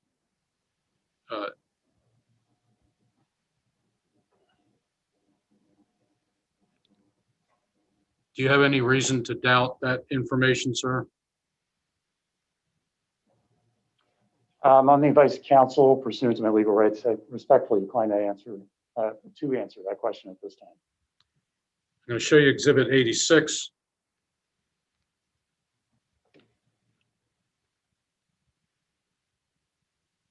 And actually, Mr. Coe, I'll revise my answer because I believe I saw at least an inaccuracy. I couldn't understand the last part of your. Disregard my statement. I'm sticking with my answer on this counsel pursuant to my legal rights. I respectfully decline. Did you? Stop. You saying what? I don't know. We just stop. I'm showing you Exhibit 86, which are leadership conferences which you attended.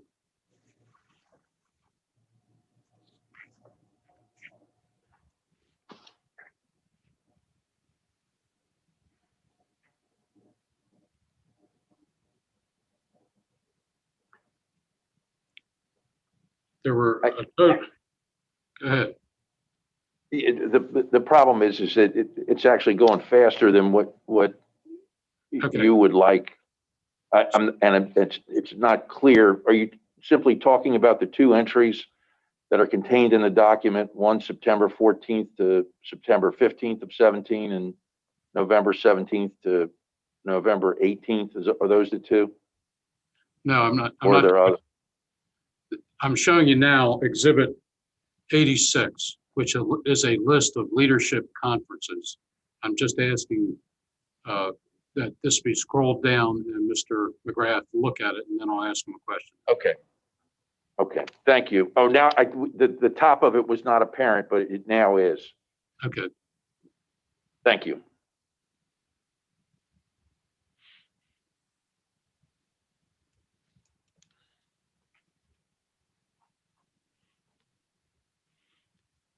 This is a list of 15 leadership conferences which your expense reports show you attended and received a total reimbursement of $14,464.33 for. Do you have any reason to dispute that, Mr. McGrath? On the advice of counsel pursuant to my legal rights, I respectfully decline to answer that question. And Mr. Sharing attended all 15 of those conferences too, correct? No. Which one or ones did he not attend? Just on the page that you have up at the moment, I see 1, 2, Scroll up so you can see. actually, at least half of that list he didn't attend. Okay. Let's go down it. Start at the top. Did he attend the first entry leadership conference in Baltimore?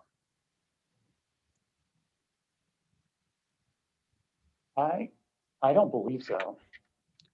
How about the Leadership Maryland Conference? Again, no, I don't think so. How about the YJP CEO Leadership Conference in July? I couldn't say about that one without checking. How about the Chamber of Commerce at Villanova in July? That one I don't recall.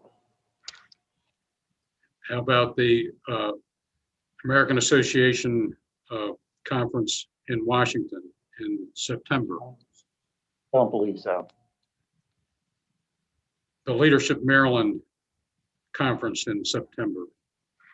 No, I don't believe he attended either of those. The Leadership Maryland Conference in November? Again, I don't believe he attended Leadership Maryland events. How about the U.S. Chamber of Commerce in Arizona in January of 2018? Not sure about that one. Did he attend the June 2018 conference in Madison? I believe he did. Did he attend the YJP conference in July of 2018 in New York City? Not sure. Did he attend the July 2018 U.S. Chamber Conference in Philadelphia? That I don't recall. Did he attend the August 2018 American Society Conference in Chicago? Don't recall on that one either. Did he attend the February 2019 CEO update in DC? I don't believe so. Did he attend the March 2019? Mr. Coe, I'm not sure Mr. McGrath had completed his answer, which you may not have Sorry heard. if I cut you off. No, it's Sorry quite if all I right. cut you off. All right. Understand the logistics. Go ahead, sir. I started to say, not that I recall, but there was an instance where I was unable to attend something and he attended it in my place at the last minute. That might have been one of those events. So just for clarity, I wanted to make that point. But normally, Which one was that, sir? I think it's the one Which- on February the 6th, the one you referred to as CEO update. Okay. Did he attend the March 2019 American Society Conference in Colorado Springs? He did not. Did he attend the CEO update in DC in February of 2020? Again, my answer is the same as on the February 6th event. I'm not sure. He did attend, I think, one of those, but I don't recall which one. And it wasn't with me that I recall.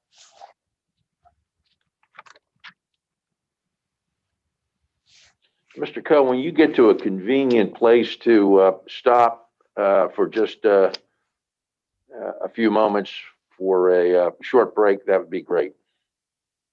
So, Mr. Marcus, if you can address that request to the chairs who are running the meeting here.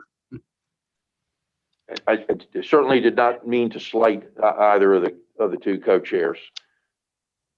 Mr. Coe, could you, I guess, continue your question until a point where you feel comfortable giving us a quick break and we can recess for a few minutes? If that's appropriate now, let us know, but otherwise, please finish your thought and line of questioning. I'm about to go on to something else, so it's fine now. Okay. To my co-chair, Chairman Barron, if you're comfortable with it, I think we can recess for maybe 5 minutes to give Mr. McGrath a few minutes. Sure, quick break is fine. Okay. All right, so it looks like the time now is 3:15. Let's take a quick break for 5 minutes. We will return at 3:20. Thank you. Thank you. Thank you.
see that it's 3:21.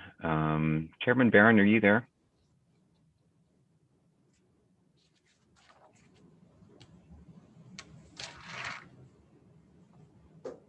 Maybe if we, oh, there you are. I'm back. We Okay. ready? Yeah, you ready to proceed? Yes. Okay. All right, Mr. Ward, carry on. Okay. Mr. McGrath, we interviewed James Harkins, who was director of MES for 11 years, and asked him how many leadership conferences he went to. And his response was that he didn't go to any because he thought Governor Ehrlich appointed him because he was a leader. You went to 15 leadership conferences while you were director of MES. Why did you go to them?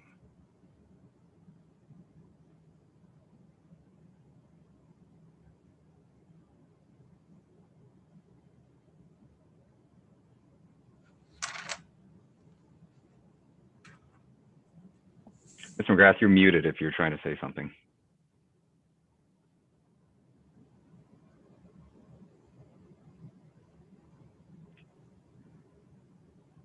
Mr. Coe, can you hear me? Yes, I can. Okay. Did you hear my prior answer? I didn't. You were muted. Okay. Didn't appear to be. I said on the advice of my counsel pursuant to my legal rights, I respectfully decline to answer that question. Did you believe that you had leadership skills when the governor appointed you director of MES in December of 2016? Advice of counsel pursuant to my legal rights, I respectfully decline to answer that question. Okay, Mr. McGrath, I'm going to show you Exhibit 87.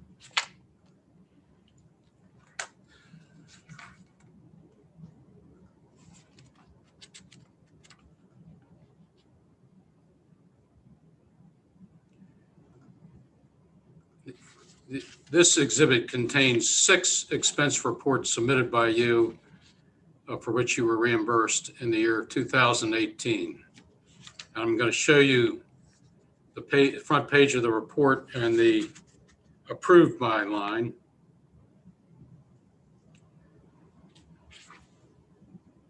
This is one for $5,335.25, and your signature's on the approved by line, correct? Again, I believe we looked at this earlier, Mr. Coe, and I said at the time that that appears to be my signature, correct? Let's look at the next one. This is one for the amount of $277.89, and your signature is on the approved by line, correct? Appears to be. The next one is one for $2,118.86. And you approved this one, didn't you? Mr. Coe, could you identify which document that it is? Because I'm not sure that the record will necessarily reflect what's on the screen, just so that we have a record as to which ones the questions relate to. And I'm certainly not suggesting to tell you how to do your job, but just for clarity's sake, if we could just do that, please. I'm showing you an expense report for the calendar year 2018 with a total reimbursement sought of $2,118.86 by you. And if you scroll down, that is your signature on the approved by line, correct? Again, it appears to be.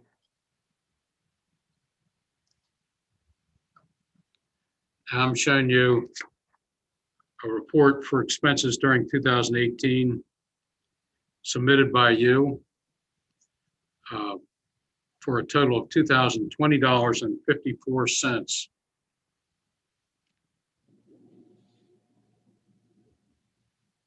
That's approved by you, correct? That appears to be my signature. Or Next, my showing initial you signature is. a report for calendar year 2018, seeking expense reimbursement in the amount of $859.85. That was approved by you, correct? Appears to be my signature or my approval.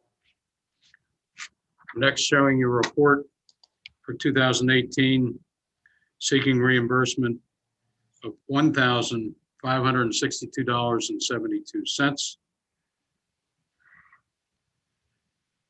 Approved by you, correct? Appears to be my initials on there. I'm going to show you one more for 2018, seeking reimbursement in the amount of $289.68. That was approved by you, correct? Again, appears to be my initials on that paperwork. Why were you approving your own expense reports in 2018? On the advice of my counsel, pursuant to my legal rights, I respect the time to answer that question at this time. For some expenses, it appears that both you and Mr. Sharing got reimbursed. Do you recall that ever happening? No. Let's go to Exhibit 88, please.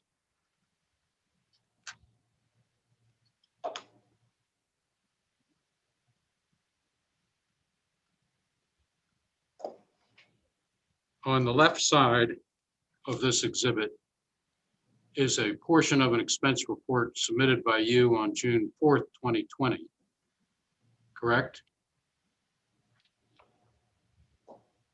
I can't really see that, Mr. Coe.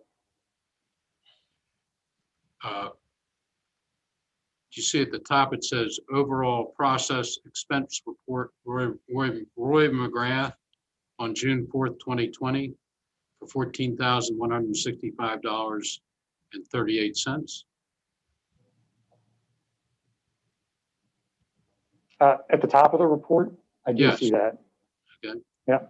And see the date of June 4th, 2020 at the top right of the report? Yes. And you see that the report seeks reimbursement for a dinner during ICDS in the amount of $35.49. Okay. And if you turn the page, just scroll down. You had dinner at the Balthazar restaurant in New York on September 24th, 2019 at 7:46 p.m., correct? That's what it appears to be from the receipt. And the total was $35.49, correct? On the receipt on the left, that's the amount that's on there, yes. Okay. And that corresponds with, let me scroll back up to the report, to the entry on your report for September 24th, 2019, correct?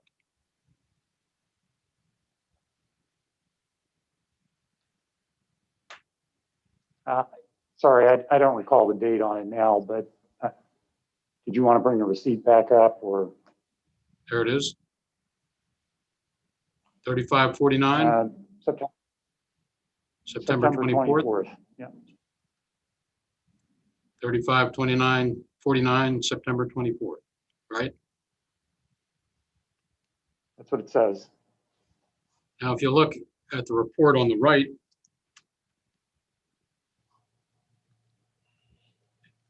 you have to go farther so you can see. Yeah, it's all right. It's all right. This is a report by Mr. Sharing dated October 14th, 2019. It seeks reimbursement, and all the report dates are all the dates in the left-hand column are the date of the report, but it seeks a dinner reimbursement in the amount of $117.06. We scroll down, to the receipt.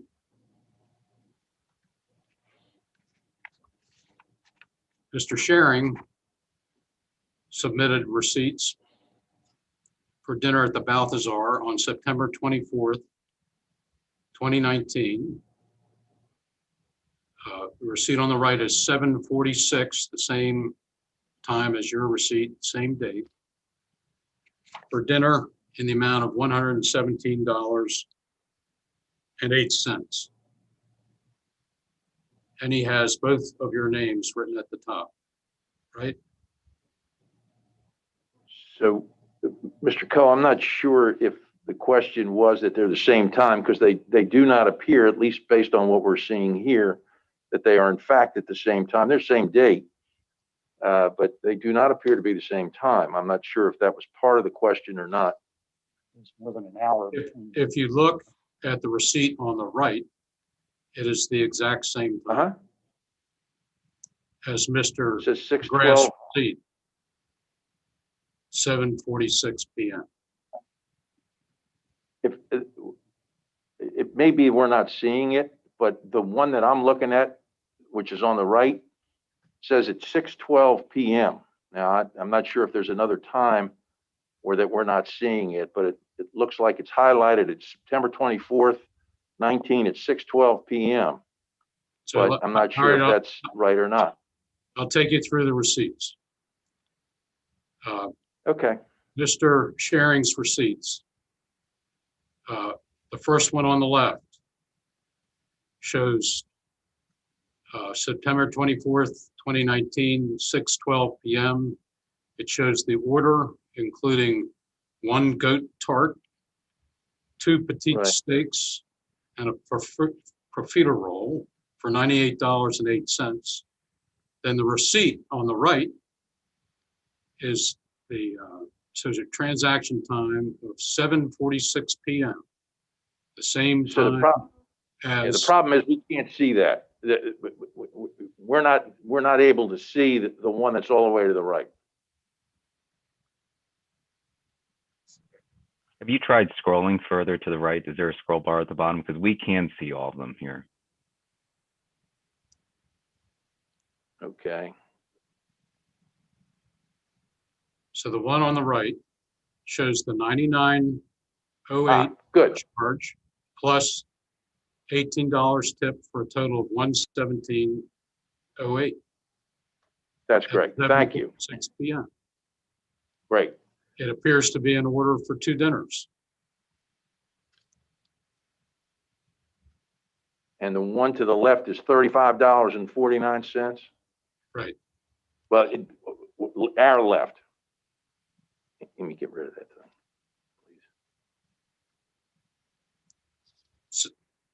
please. Can you tell me, Mr. McGrath, why you and Mr. Sharing were both submitting receipts and getting reimbursed for the same meal?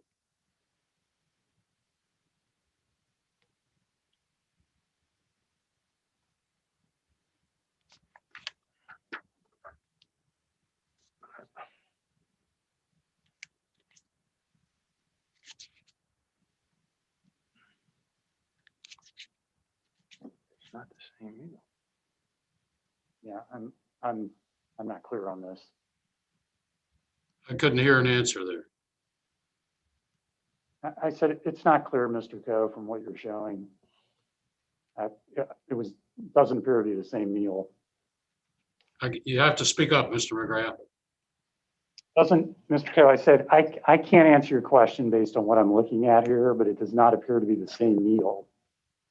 And why do you say that?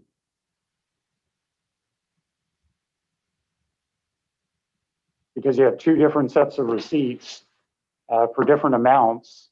I don't see how the one on the left corresponds with what's on the right. So it was obviously for another item or items on a different ticket.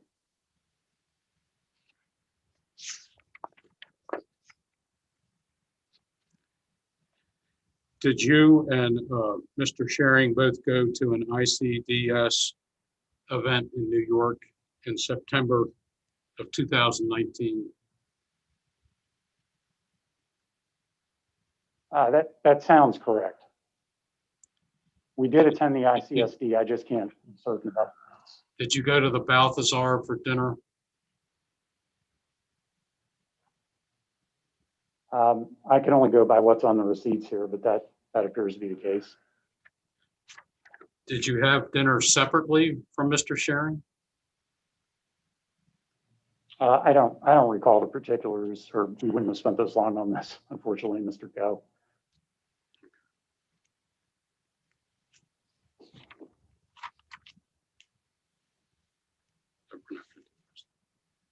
Let's go to the next exhibit. Actually, hold off on that. When you, on June 4th of 2020, when you were no longer an MES employee, you submitted 4 expense reports for a total of over $55,000 for reimbursement from MES, correct?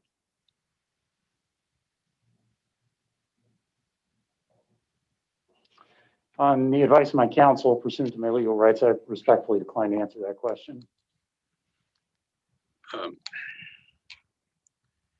Mr. Harris approved them all, correct? On the advice of counsel, pursuant to my legal rights, I respectfully decline to answer that question at this time. Beth Voighton, on June 4th, 2020, was the acting director of MES, correct?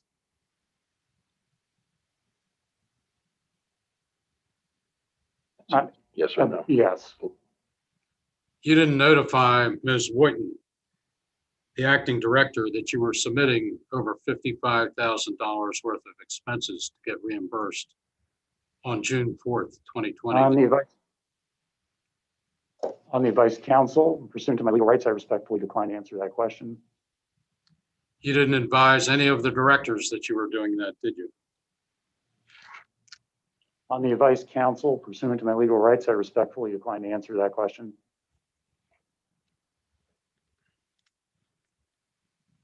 The expenses went all the way back to December of 2018, correct?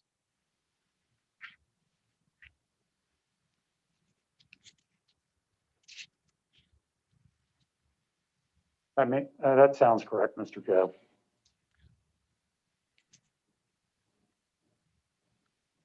At approximately 7:30 p.m. on June 4th, 2020, MES accounting employees were contacted by Mr. Harris to process those expense reports, correct? I don't recall. I wouldn't know that, actually. Well, you were experiencing errors in attempting to process them yourself, correct? On the advice of counsel, pursuant to my legal rights, I respectfully decline to answer that question. And you still had access to the MES financial system, correct?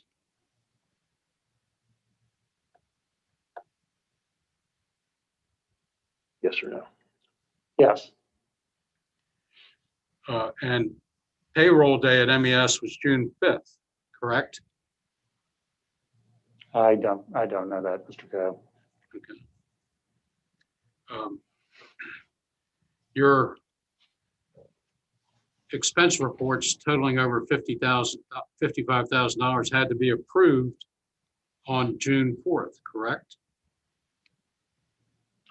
Again, I don't recall the particulars. Or you're about to lose access to the financial system, correct?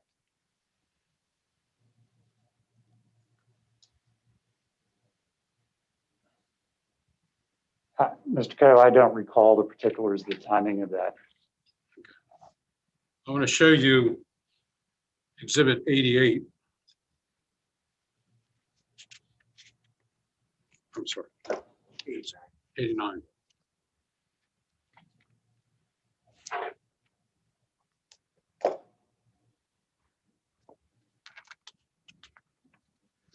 So this is expense report A dated June 4th, 2020. It was submitted by you, correct?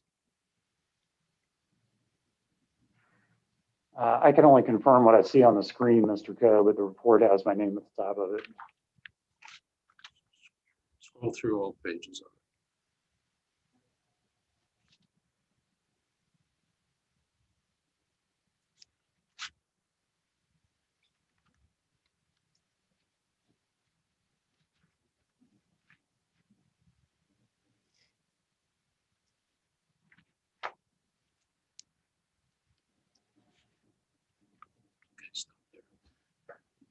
That is a report submitted by you on June 4th, 2020, isn't it, Mr. McGrath? On the advice of counsel pursuant to my legal rights, I respectfully decline to answer that question. Did you have a conversation with Mr. Harris on that day about your submitting these reports? On the advice of counsel pursuant to my legal rights, I respectfully decline to answer that question. If you look at the process history part of this exhibit, it has 3 lines down: expense report event, approval by finance executive, status approved. That was by Michael Harris, correct?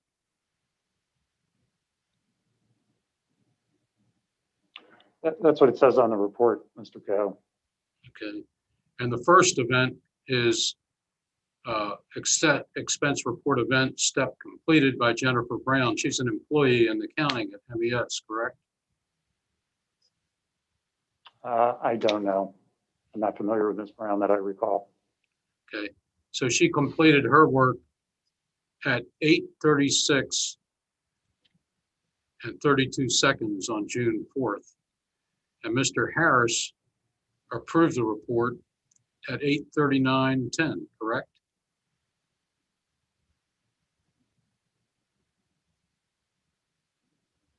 That appears to be the case based on the report. Yes. Okay. Let's go to expense report B.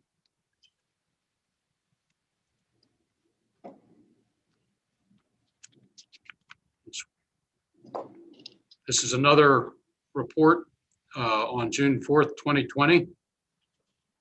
Scroll down it so you can see it.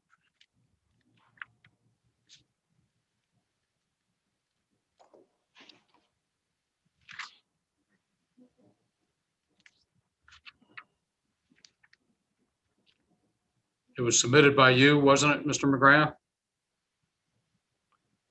I missed the top of the report, Mr. Coe, so I'm not sure. If you want to scroll back up, I can confirm that. My name's at the top of it. Right. Your expense report, correct? That's what it appears to be. Okay. Scroll down to the approval. This expense report was completed by Ms. Brown at 8:02 p.m. on June 4th, correct? If you look in the That's what it process, looks like. Yeah, that's what it looks like there, Mr. Coe. and 2 lines down, it was approved by Mr. Harris at 8:17, correct? That's what the report appears to show. Let's go to the next.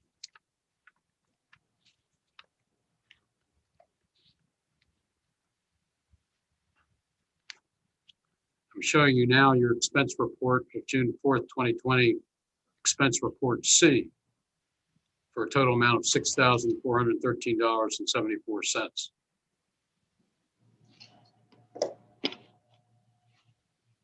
And scroll down.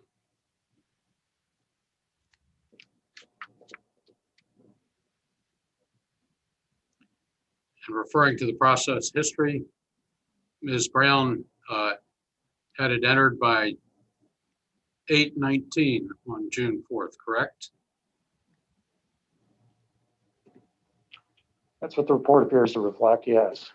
And 2 lines down, Mr. Harris approved it by 8:21, correct? Again, that's what the report reflects. Let's go to the next one.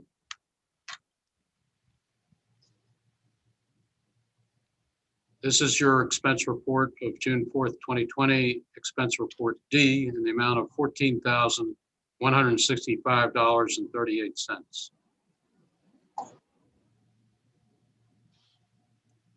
Correct? Is that a question, Mr.? That's Yeah, correct, isn't it it? appears to be from the it appears to be from the report. Okay, scroll down.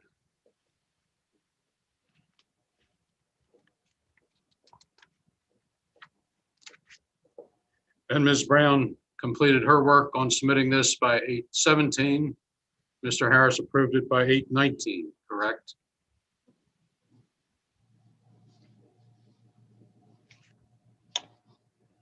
I'm having a little trouble seeing that, but I think you're correct. Okay. What was Mr. Harris's job in reviewing and approving these 4 reports, sir?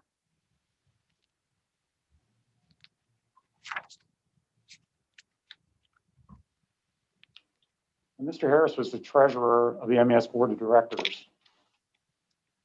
What was he supposed to do in reviewing and approving these reports?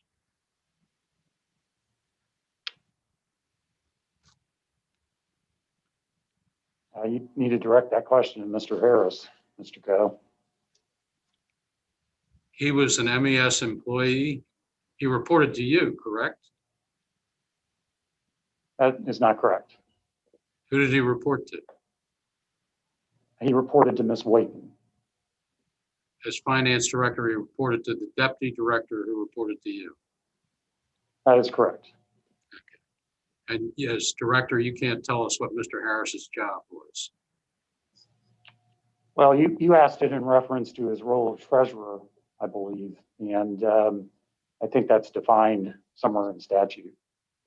Can you, as former director of MES, describe what Mr. Harris's job was in reviewing your expense reports? I would describe it as his role as chief financial officer and treasurer. It was to process and consider and review and handle through normal procedures and routine processes, review of expenses. Was his job to review expenses to determine whether they complied with MES's reimbursement policy? That I don't know.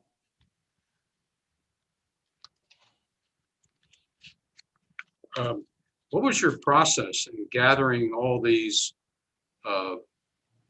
documents and receipts and submitting them in a total amount of over $55,000 on one day? How did you do that?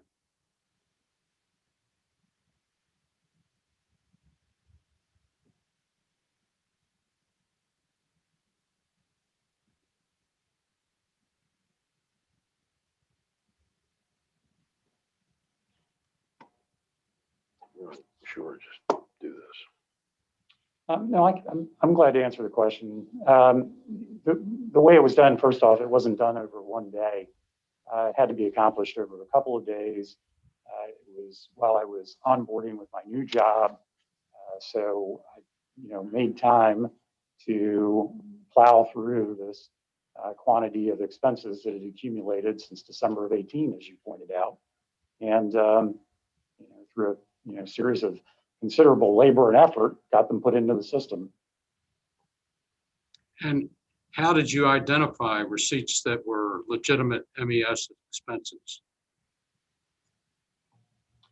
On the advice of counsel, pursuant to my legal rights, I respectfully decline to answer that question.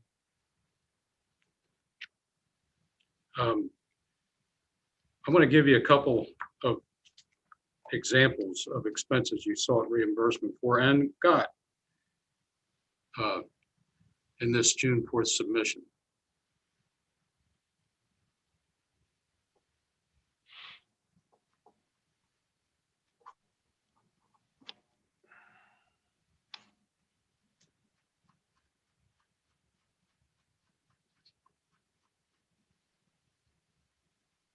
So you had a small hot fudge sundae with whipped cream for $4.13 on April 11th, 2019 in Cumberland. And you had MES pay for that, right? On the advice of counsel, pursuant to my legal rights, I respectfully decline to answer that question.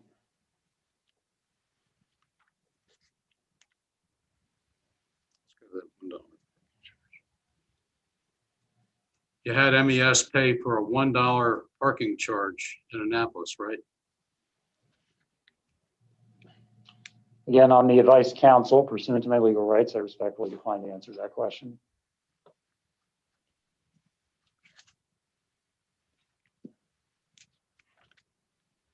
So on June 23rd, 2019, you had lunch at Sailor Oyster Bar in Annapolis with S. Krim. Who is S. Krim?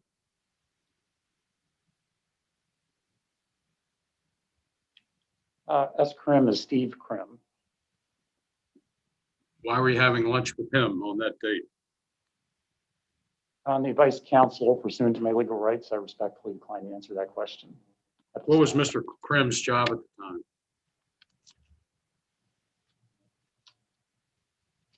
the time? I don't know or recall. Please.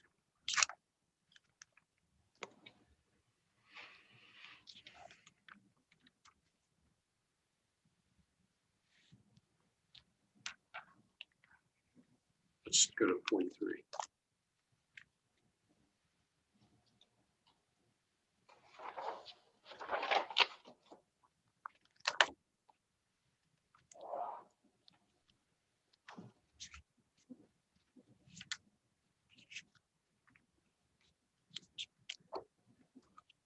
Mr. McGrath, I'm showing you Exhibit 43, which is an expense report submitted by Mr. Sharing for a total amount of $14,970 on May 29th, 2020. Have you seen that report before? I have not, but I recall. Do you recall that Mr. Sharing was submitting an expense report for reimbursement for Harvard executive education invoice and a GWBOT midwinter event around that time? I can't see the dates on it, Mr. Coe. I don't know if they'd like to zoom in or not. So I'll tell you the dates are, the report date is May 29th, 2020. Okay.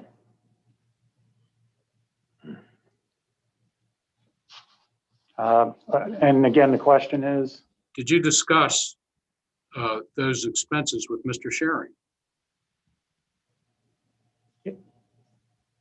On the advice counsel pursuant to my legal rights, I respectfully decline to answer that question at this time.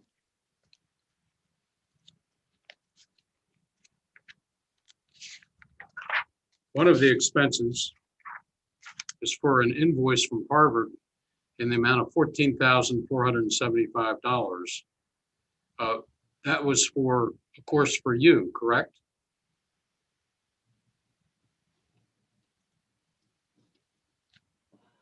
Yes, that's correct. And why did Mr. Sharing pay for that course?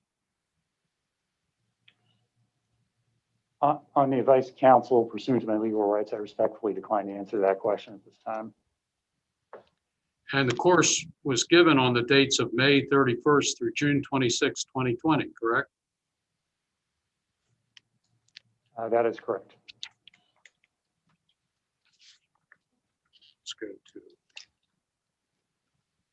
this is Mr. Sharing's actual expense report, where he lists both total amounts. It's actually dated June 4th, 2020.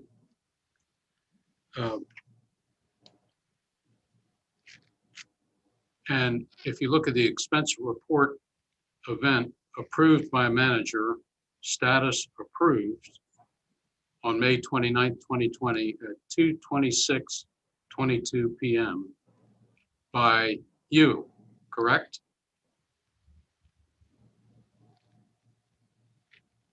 That appears to be correct. So you did approve Mr. Sharing being reimbursed in the amount of $14,475 for paying Harvard tuition for you, correct? On the advice counsel pursuant to my legal rights, I respectfully decline to answer that question at this time.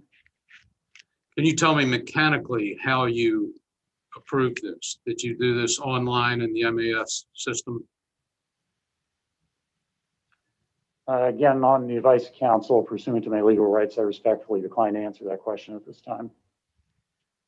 You didn't tell any board member that you were attending a Harvard course at the cost of $14,475, did you? I don't recall, Mr. Coe.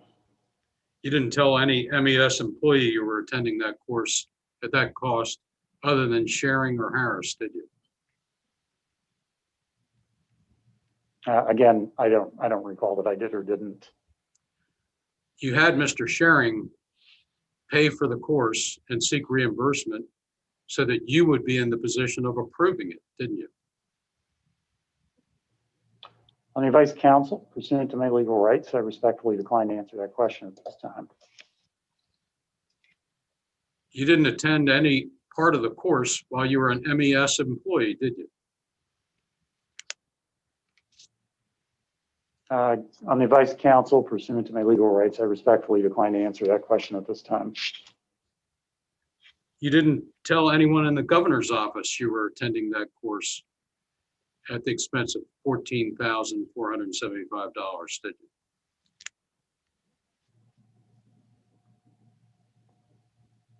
you? No, that's incorrect. Who did you tell?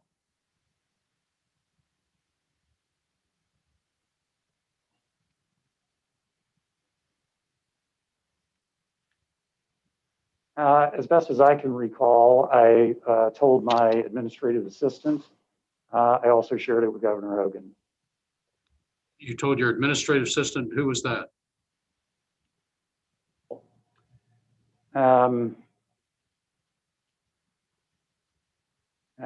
Forgive me, we worked together a short period of time, so I've drawn a blank on her name at the moment. It'll come to me. I'm happy to share it with the committee. And did you say that you told someone else also, other than your administrative assistant? I did. I shared it with Governor Hogan, and I may have shared it with other staff as well. It was something that I wasn't keeping to myself. When did you share it with Governor Hogan? About the time that I started the job, because they were concurrent. Okay. So you told Governor Hogan that you were attending a nearly month-long course at Harvard during your first month on the job as chief of staff? No, what I told Governor Hogan was that I had been scheduled to take this for about 5 months, and that the timing happened to coincide with the transition to my new job. So originally the program had been scheduled for April. It was delayed due to COVID.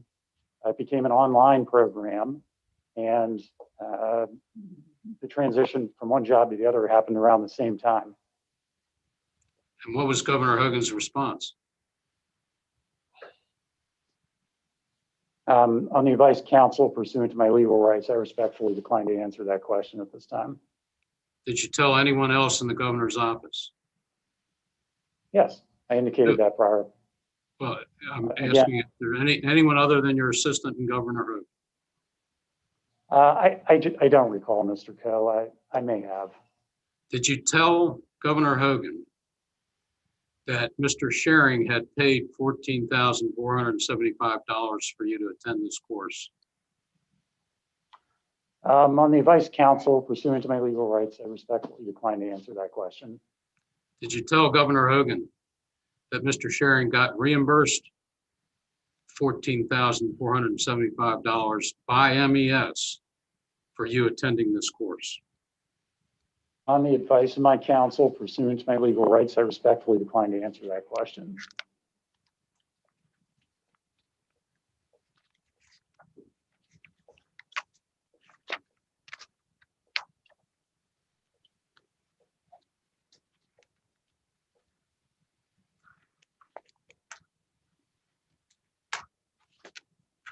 I'm going to show you Exhibit 90.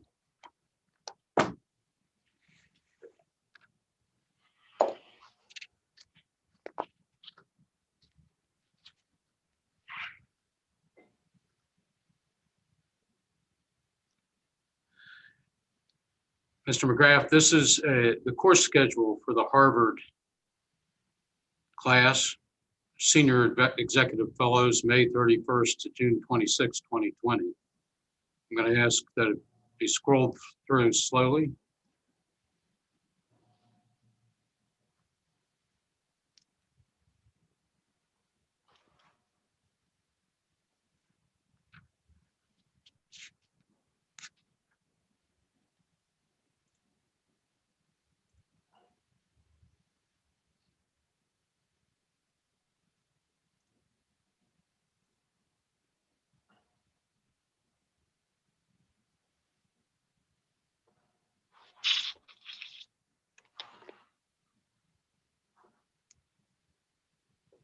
Mr. McGrath, did you attend the classes that are listed on this course schedule?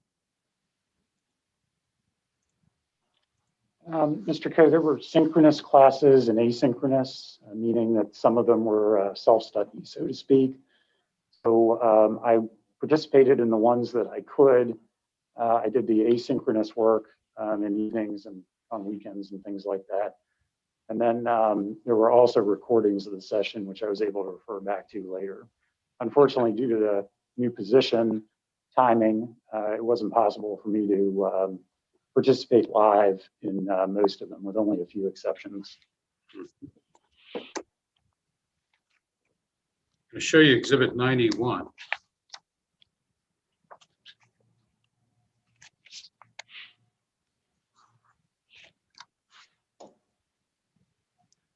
Mr. McGrath, this is a copy of your calendar for June while the course was going on.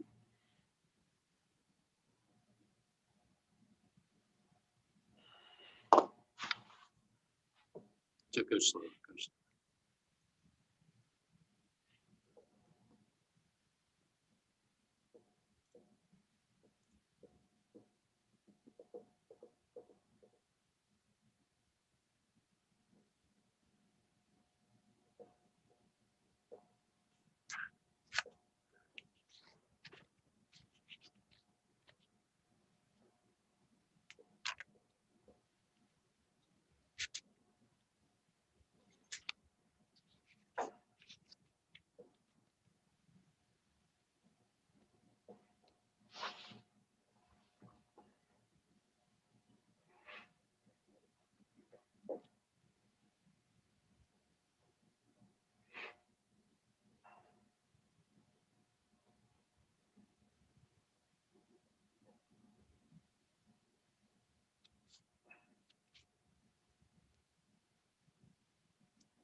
Mr. McGrath, we've just shown you your calendar for during your first month of chief of staff for the governor, which looked very, very busy. Can you estimate what percentage of the Harvard course you attended during that month while you were also keeping this calendar? No, Mr. Coe, I cannot. Did you get any kind of certificate from Harvard? I did. I received a certificate of completion.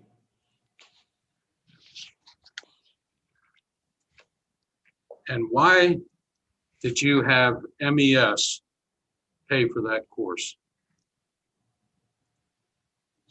On the advice counsel, pursuant to my legal rights, I respectfully decline to answer that question at this time. I'm going to switch to another topic, Mr. McGrath. While you were at MES, you had the use of a MES vehicle. Is that correct? MES had a fleet of vehicles, Mr. Coe, and they were available to employees.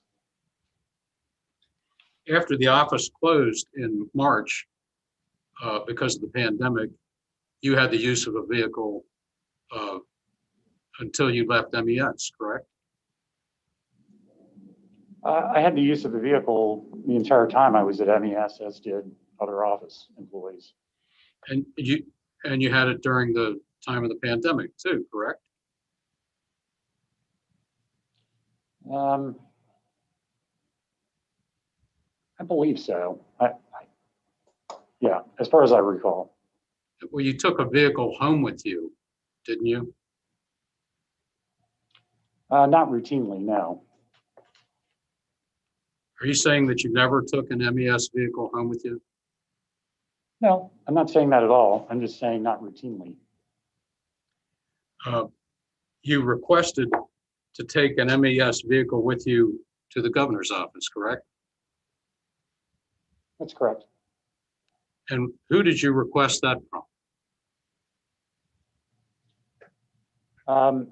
It was, so fleet was handled through our finance office, so the request would have gone to our CFO, Mr. Harris.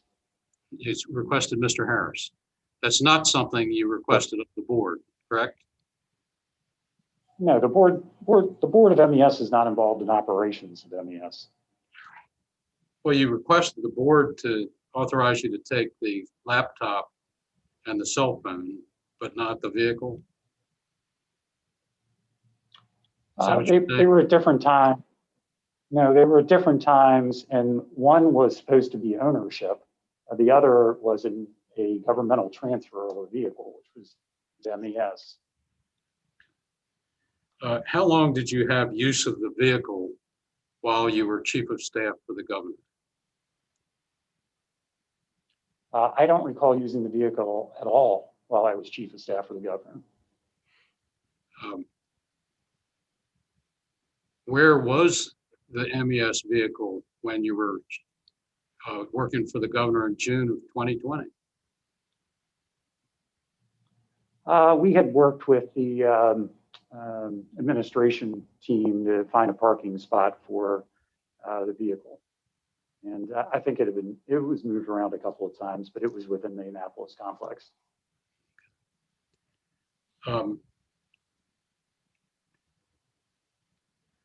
The vehicle never was transferred to the governor's office, was it? That I don't know. Did you ever discuss returning the vehicle with Dr. Glass? I don't recall, Mr. Paul.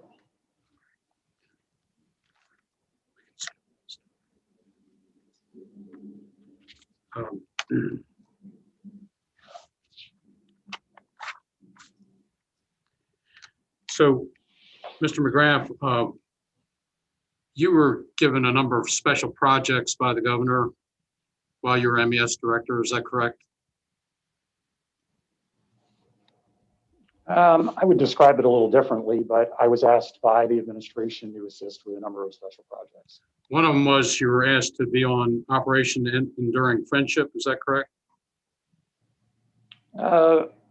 There were things related to that effort that I was asked to support on. I was never formally asked to be a part of that program per se. But Operation Enduring Friendship was the effort to procure coronavirus test kits from Lab Genomics in South Korea, correct? I think that was part of it. What was the other part of it? I think it was everything around the state's effort to secure additional COVID testing. You, in fact, spearheaded the state's efforts to procure the $500,000 lab gun test kits, didn't you? No, that's incorrect. Okay. Let's look at 93.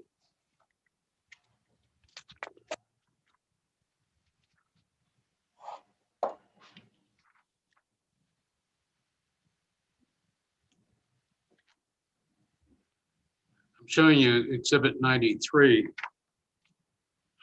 Mr. McGrath, which is an April 20th, 2020 statement by Governor Hogan. Have you seen that statement before?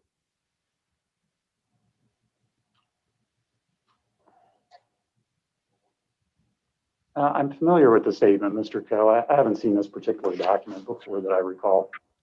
Okay. I want to refer you to the next page of it.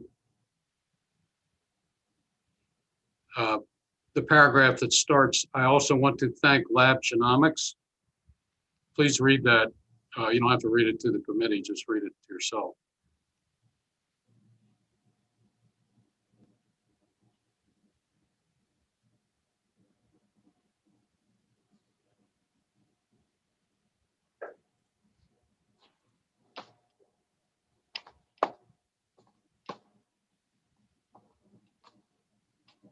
Have you had an opportunity to read that paragraph? I think I've got the gist.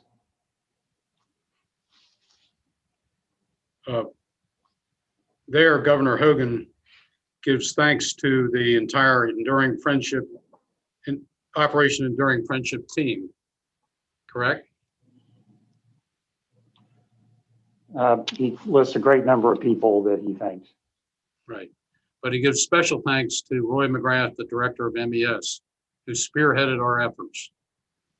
Right? That is what the statement says, yes. Okay. Are you saying that the statement's incorrect? No, I'm saying that Governor Hogan was very generous in his praise in that description. I next want to show you Exhibit 94.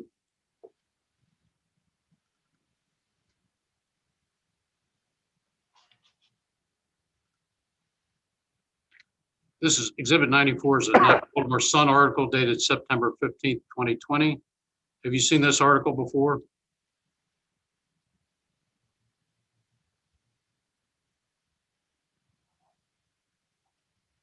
I believe I have. Were you aware that the tests, the lab gun tests returned a spate of false positive results to nursing homes around the state? I don't have any recollection of that, Mr. Coe. Okay. Let me show you Exhibit 95, please. Were you aware that the University of Maryland lab stopped using the test gun tests? Only from published reports. Lab gun testing. I'm showing you Exhibit 95. This is an article from the Washington Post dated November 20th, 2020. Have you seen that article before? I believe I saw it at the time, Mr. Coe. Okay.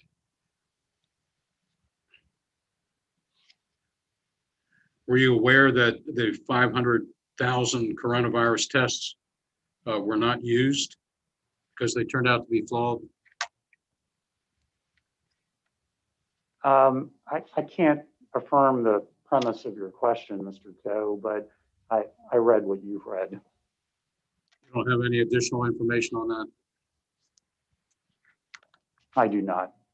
I would suggest the Department of Health.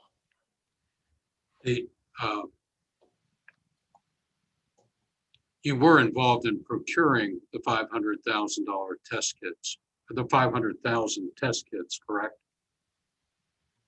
I was not involved in the procurement through the Department of General Services per se. So I guess the answer to your question is no. That happened prior to my active engagement in supporting this effort to get COVID testing for the state. What involvement did you have with the lab gun test kits? It was primarily around transportation and logistics to help facilitate getting them to Maryland. I want to go to Exhibit 96, please.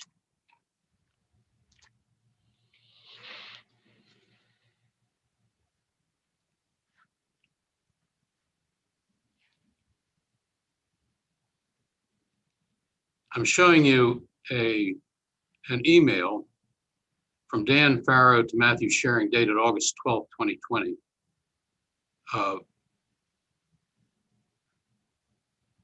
Scroll down. It's forwarding an email from Pamela Wood of the Baltimore Sun. On April 12th, 2020, Mr. Sharing told you about this contact from the Baltimore Sun to Mr. Farrow, correct?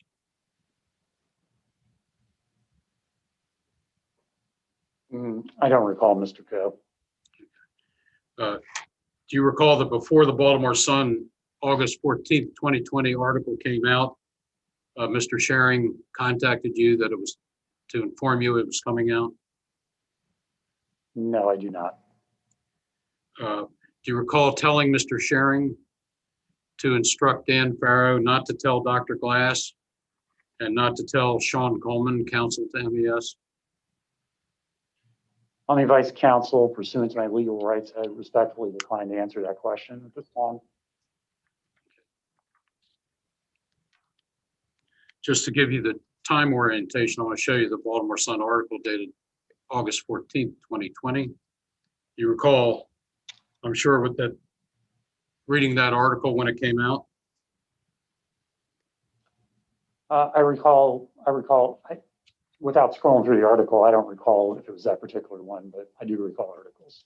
You were aware the article came out on August 14th.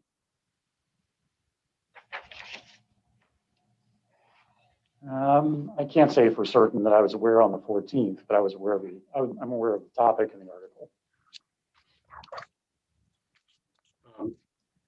On August 14th, you called Dan Farrow to give him talking points to respond to the article, correct?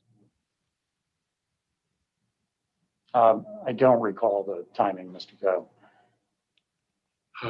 Do you recall calling Dan Farrow while he was in his car with his family and giving him talking points for a release from MES? I do not.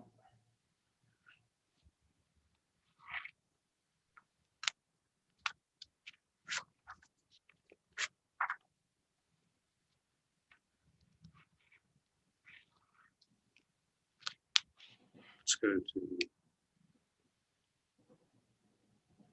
August 14th at 6:16.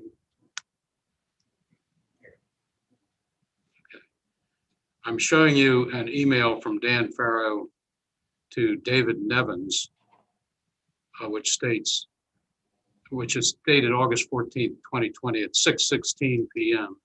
And it states, I just got off the phone with Matthew, who just spoke with Roy. They want to go on the offensive and issue a press release tonight. You did speak with Matthew on August 14th, 2020 about going on the offensive and issuing a press release, didn't you? On the advice of counsel, pursuant to my legal rights, I respectfully decline to answer that question at this time. Take it to 7.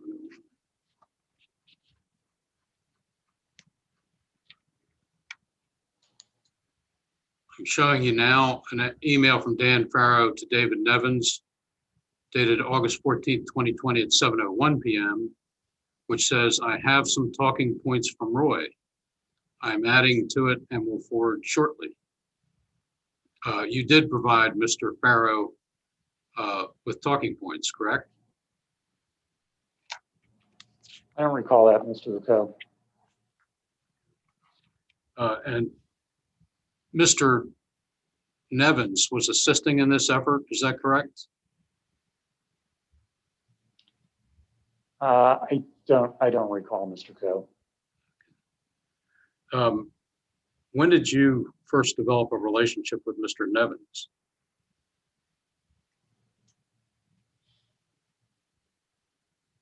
I couldn't tell you exactly, but I'd say within the last couple of years. And he was someone you contacted frequently with respect to public relations matters, correct? No, I wouldn't say that. Let's pull the cell off.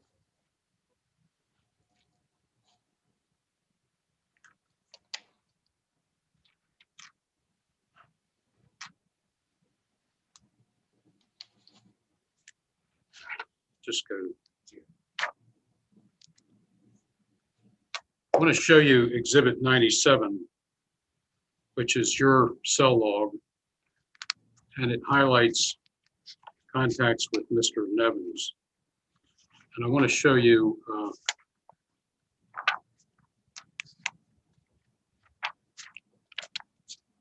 the highlighted ones.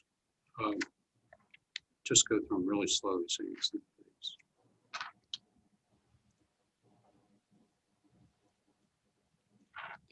Show the date. So these are contacts between you and Mr. Nevins in June of 2020, while you were chief of staff for the governor. Did Mr. Nevins have a contract with the governor's office for public relations? I don't know the answer to that. Why were there so many contacts with you and Mr. Nevins during this period of time? I have a friendly relationship with Mr. Nevins, and we communicated. As you can see from what's on the screen, that's over a couple of days. But you asked her about frequently. We were not in communication on a daily basis. Okay, just scroll through until you get to August. Just slow down so you can see the dates. So these are contacts in July.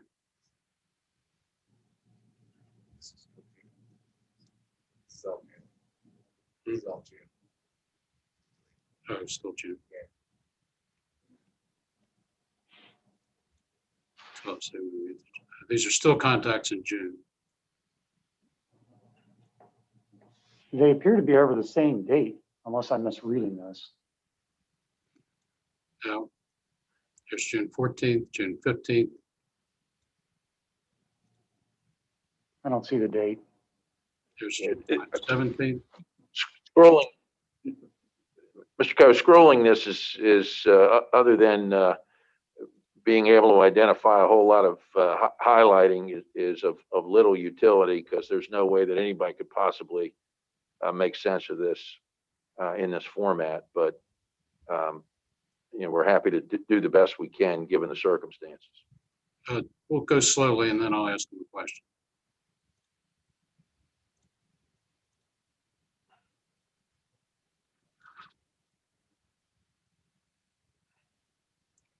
Just go to August.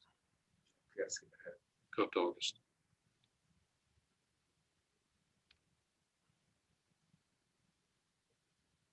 I'm going to show you the August so long.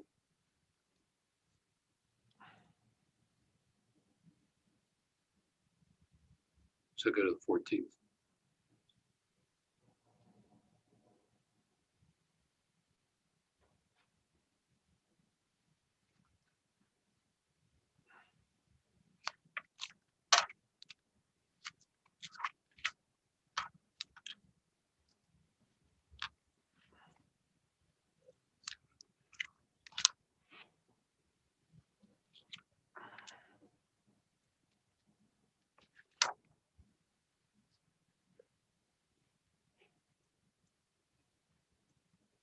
Oops. We're going to show you August 14th. You see that entry near the top of the page? Yes.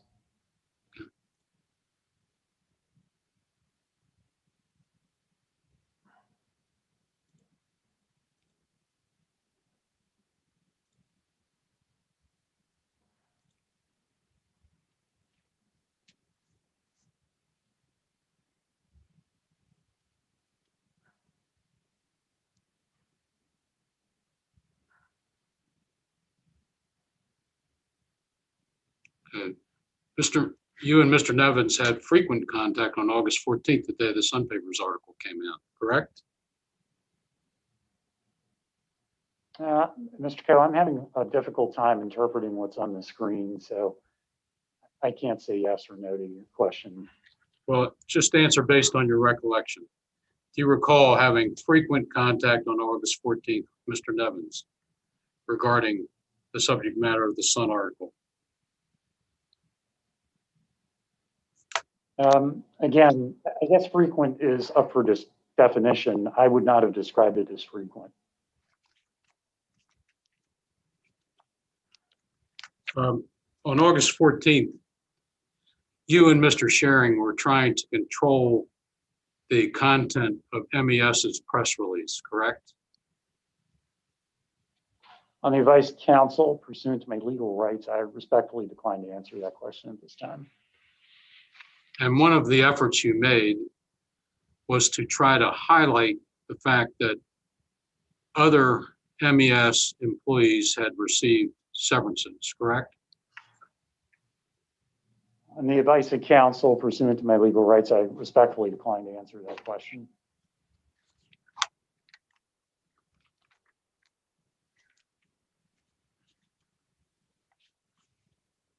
I wanted to ask you some questions about your management of MES.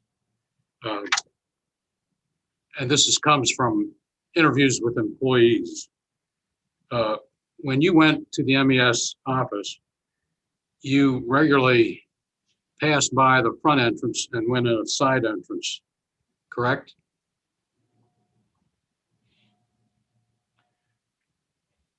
I took the entrance closest to my office on a regular basis, Mr. Coe. I did hear the testimony of Ms. Woyton, and that was very misleading. She used the same entrance I did. And when I asked you the question, you used the side entrance, that meant your answer meant you used the side entrance, correct? I used all the entrances. There were 3 to the building, and I used whichever one was appropriate for wherever I was going inside the building. Well, if you were going to your office, which was the one closest to your office? My office was immediately adjacent to a side entrance.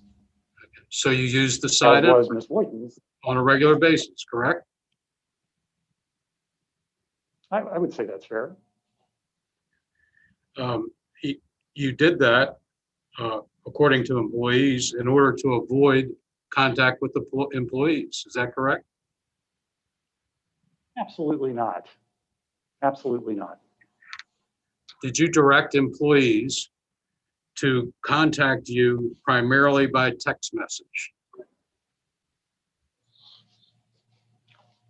Not that I recall, although I frequently communicated by text and phone calls and occasionally by email. Even before the pandemic closed the office, you regularly worked remotely, including for many days in a row, correct? No, I don't believe that's correct, but I will say there may be exceptions where there was a reason for that, depending on what business I had at any particular time on the calendar. But what I did routinely do was try to have a telework day a week in order to be even more productive than I could be in the office when I was dealing with routine business. Mm-hmm. When you traveled, you generally didn't tell other MES employees where you were going or how long you would be gone, did you? Did you say regularly? Yes. Regularly? No. Why would I? Who did you tell where you were traveling and how long you would be gone? Well, I reported to our board of directors routinely in those minutes that you referred to, and as well as others, what my travels typically consisted of and what the purpose was and what the value was, to the extent that we could, time we had. Are you saying, Mr. McGrath, that you regularly reported to the board of directors on your travel? Yes.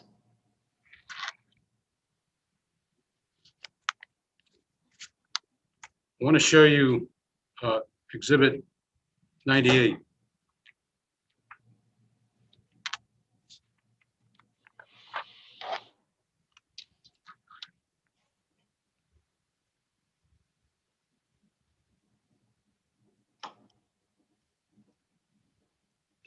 Mr. McGrath, Exhibit 98 is the July 22nd, 2020 email from Beth Woyton to members of the board. Have you seen that document before? Only in the hearings that were held. I didn't see it outside of that. So you have seen it before? I believe so, yes. Did someone at MES forward it to you? Not that I recall. Where did you get to see it? It was in one of the hearings that the committee held.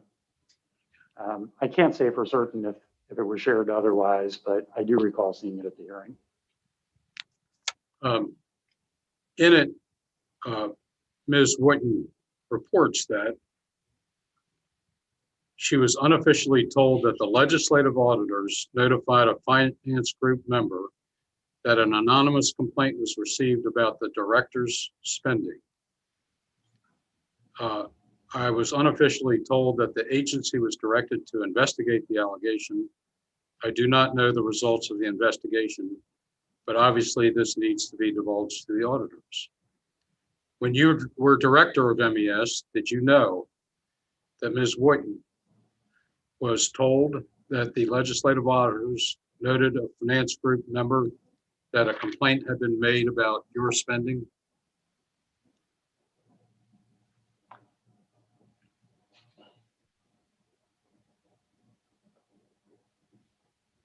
Could you try that question again? Yeah, I wasn't following either. When you were director of MES, Mr. McGrath, did you know that the legislative auditors notified a finance group member of MES that a complaint had been made about your spending?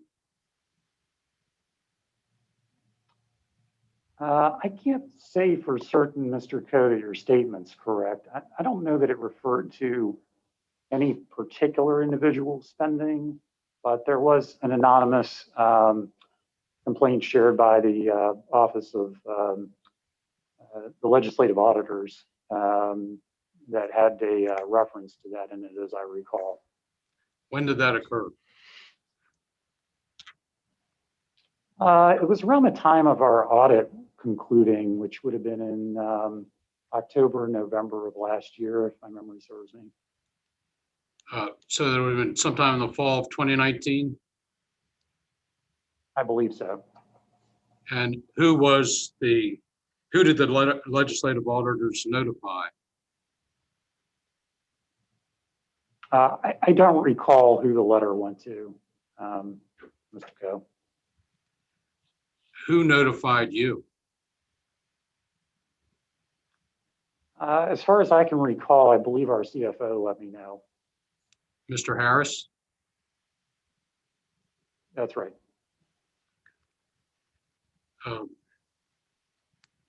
And you told Mr. Harris that you would take care of it, correct? I'm sorry, can you repeat that?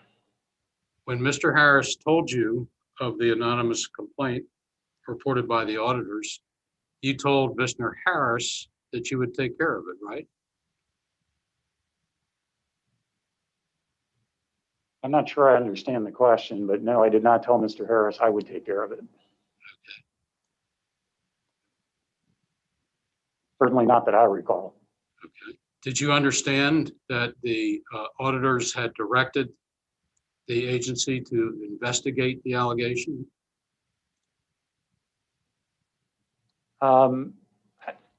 If you have the letter, I could confirm that, but absent the letter, my recollection was that they brought it to the attention of our finance office. They said this is something that MES may want to investigate, look into. I don't remember what the language was. And as best I recall, that was done by our finance department. And as far as I knew, reported up into Mrs. Whitten, who oversaw finance. And what's the basis of your knowledge that the investigation was done? Mr. Harris and I had a conversation about it, and he advised me that it would be considered and looked into, and there would be a disposition of it. Did he ever did he ever give you a report of the investigation? He gave me a verbal update on it and said, based on the facts at hand, there didn't appear to be merit to investigate it any further than what efforts he'd already made, which he'd indicated he looked into it. And that, I believe, tabled the matter for the time being. Did Mr. Harris tell you what he did to investigate the allegation? I just recall him saying that he had looked into it. Did he tell you anything about the substance of what he investigated? Not that I recall. Did he tell you whose expenses he examined? Again, Mr. Coe, it was a year ago, and the answer is I don't recall. Did he tell you whether he examined your expenses? He was familiar with my expenses since he was the person who routinely reviewed and approved them. And he expressed to me he didn't see any merit in this complaint with respect to my expenses.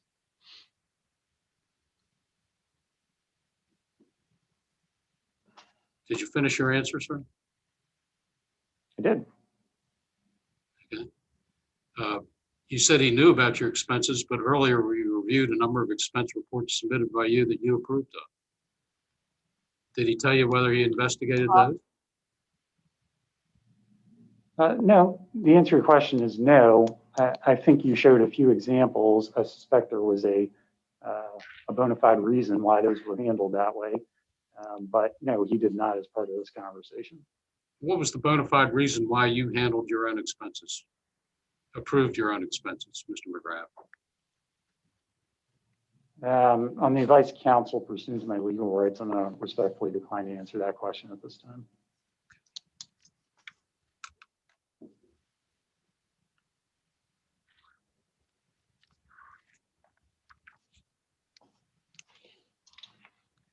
I want to show you Exhibit 99.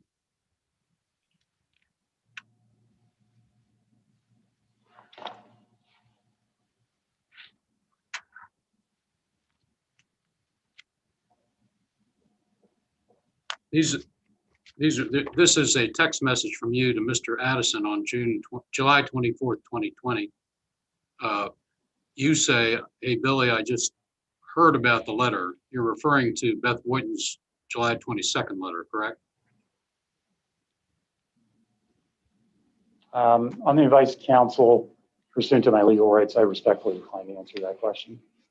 And go to the next one.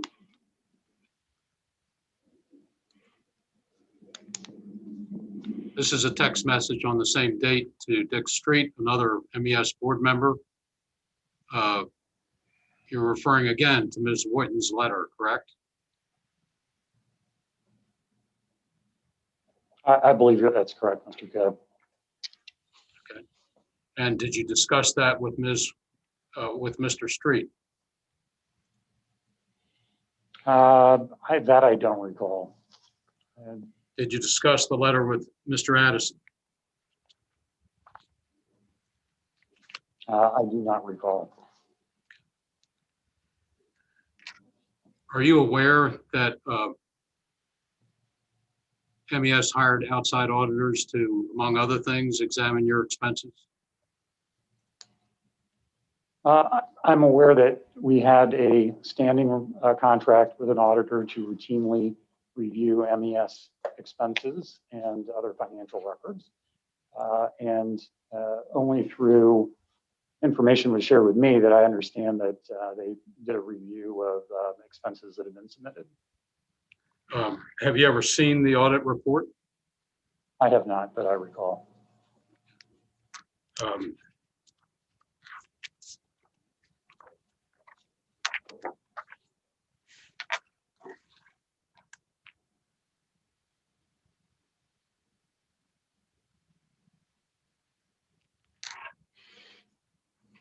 So I'm going to show you Exhibit 100.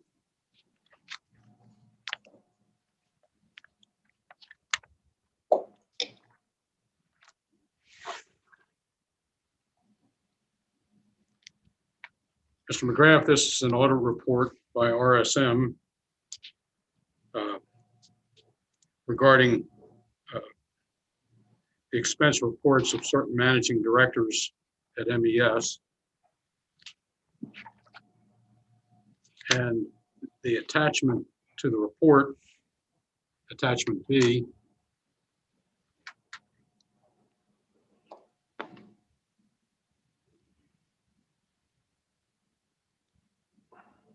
this is an audit report of exceptions just with respect to your $55,000 expense reimbursement on June 4th, 2020. And it shows that 89 of 269 individual items or requests for more than the appropriate amount based on policy.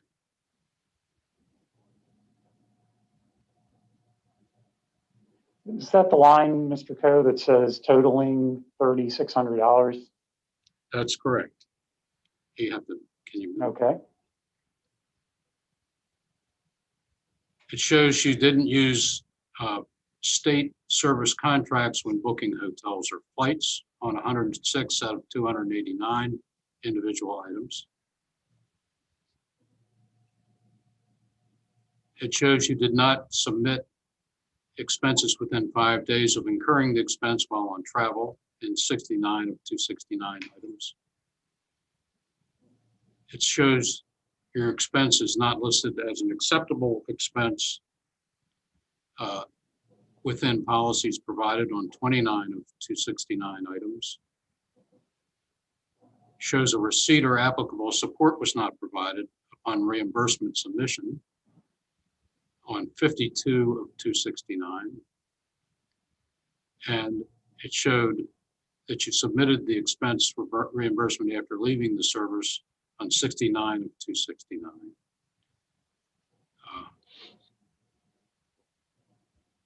Did you believe that when you were director of MES that you did not have to comply with MES expense reimbursement policies? On the advice counsel, pursuant to my legal rights, I respectfully decline to answer that question at this time, Mr. Coe. Mr. Schering, Mr. McGrath, when was the last time you communicated with Mr. Schering?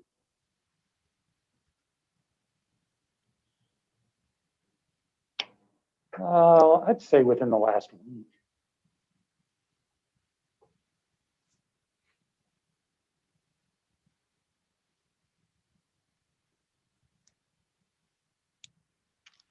Did you hear my answer, Mr. Coe? I did not hear your answer, sir. I don't know what happened there. Oh, okay. I said that I would say sometime within the last week. It's been a number of days, but in the last week. Okay. Did you communicate with Mr. Schering about his testimony or your testimony before this committee? On the advice of my counsel, pursuant to my legal rights, I respectfully decline to answer that question. When was the last time you communicated with Governor Hogan?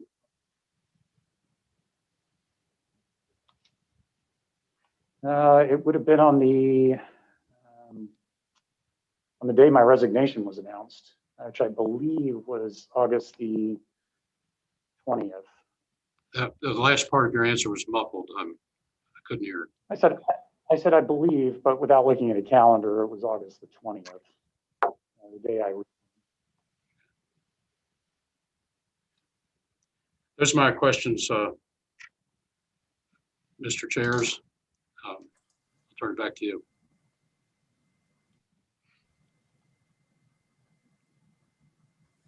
Thank you. Chairman Barron, do you want to start? I actually think Mr. Coe has been pretty comprehensive, much like last week. So I don't have any further questions. Perhaps you or maybe other committee members.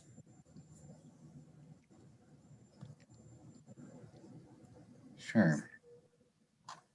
Any other committee members with questions?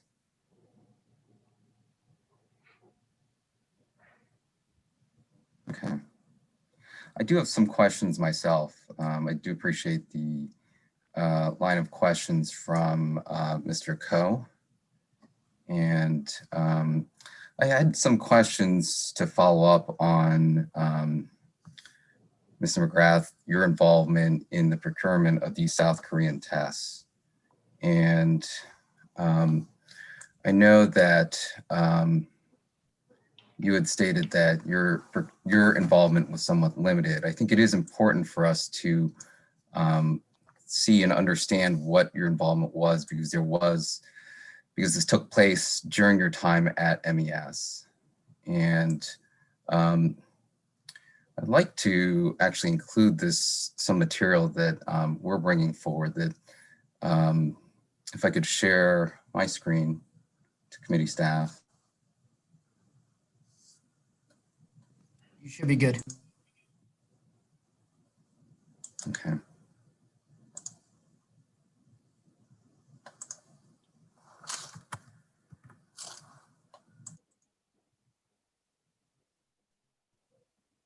So, Mr. McGrath, this is the actual clip from that press conference that Governor Hogan referenced as to your involvement with the procurement of these South Korean tests. And I just want to be clear, this is while you were still as the director of the Maryland Environmental Service at MES.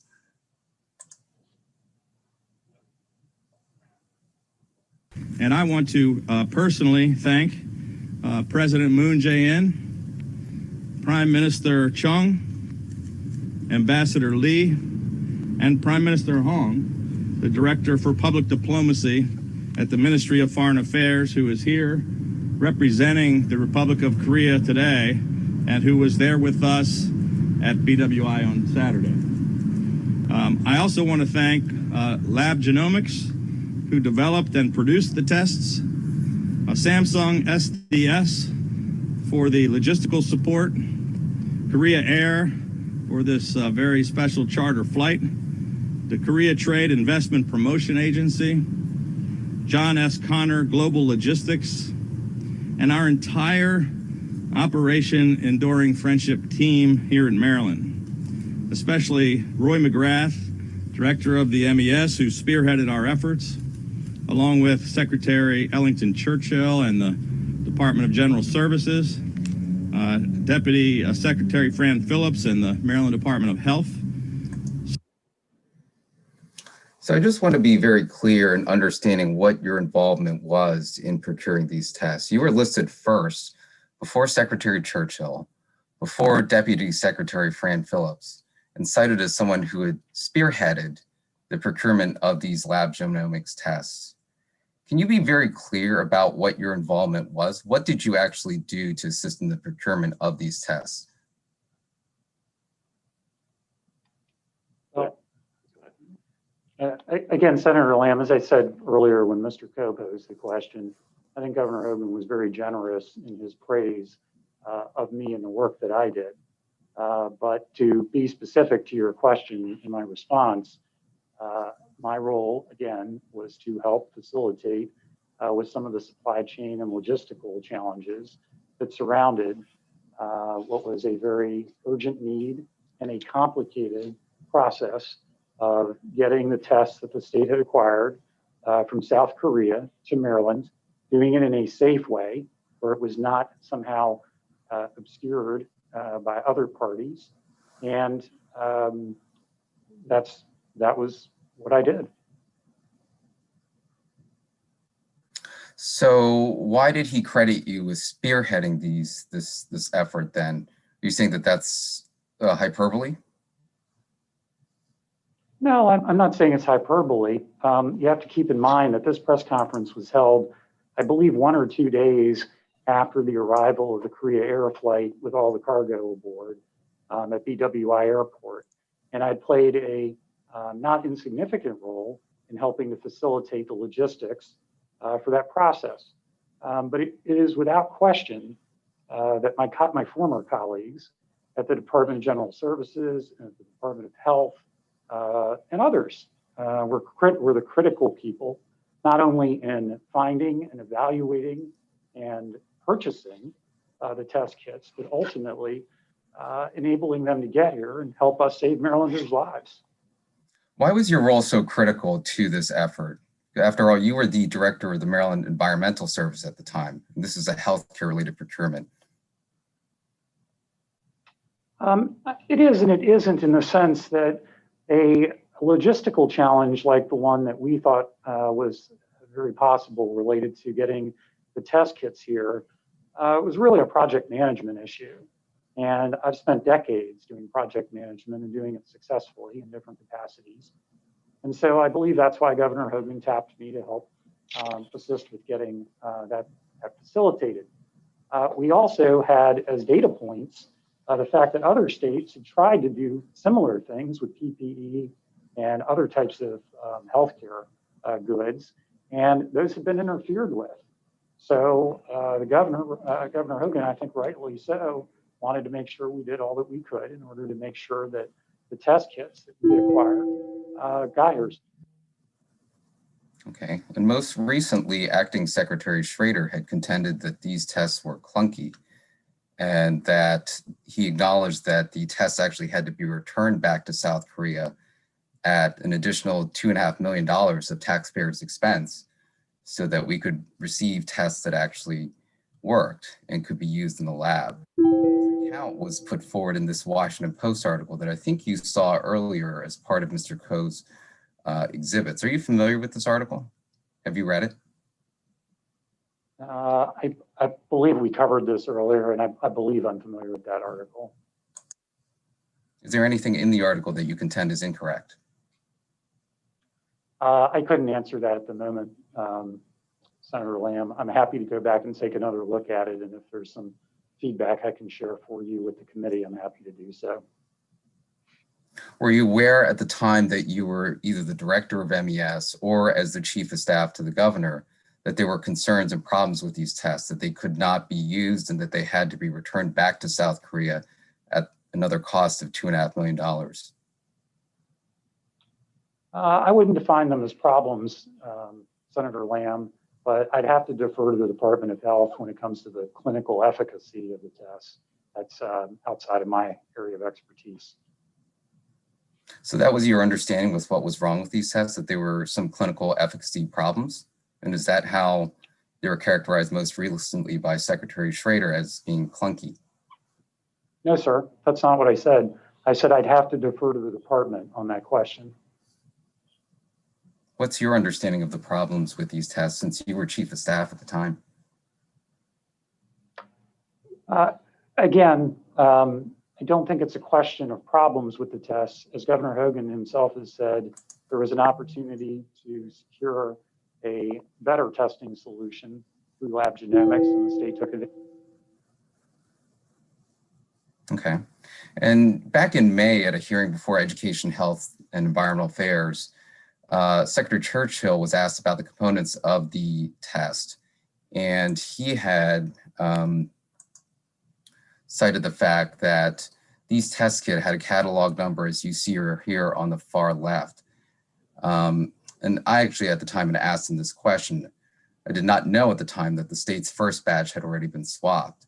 At the time, the secretary declined to tell the committee what the state was missing, nor did he inform the committee that the initial tests received did not match the approved catalog number, as you see here on the far right. These two numbers did not match. And additionally, at the time, Deputy Secretary Phillips told the COVID-19 Legislative Work Group that the tests were not missing any components. You were the chief of staff to the governor at the time that the committee had its hearing, and up to a few days prior to the hearing with Deputy Secretary Phillips. Why did this information about the swapping of the tests and the fact that these components did not match, why was this not disclosed to the General Assembly when there was a hearing about this back in May? Can you speak to that? I cannot, unfortunately, Senator. Again, I'd refer you to the experts on the topic, which would be at General Services and the Department of Health, really primarily the Department of Health.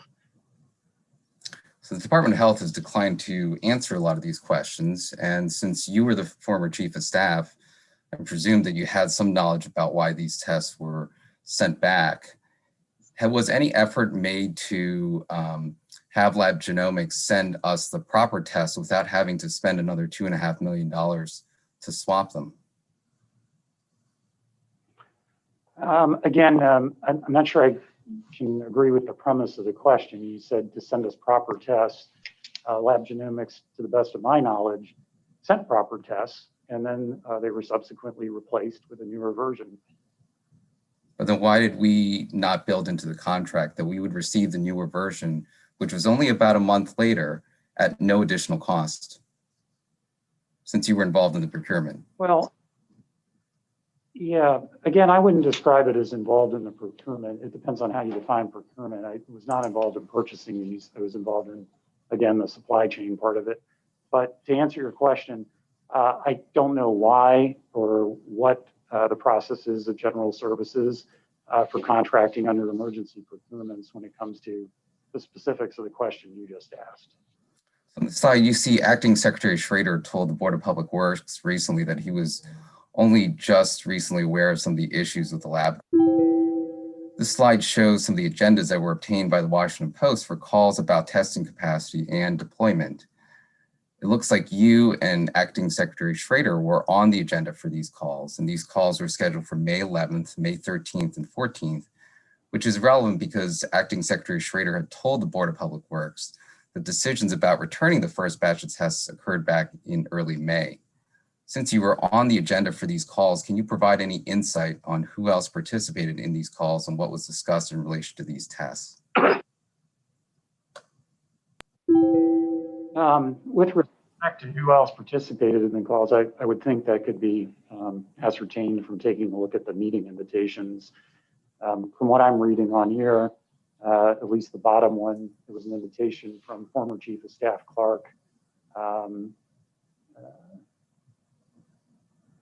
just trying to look through this here, Senator.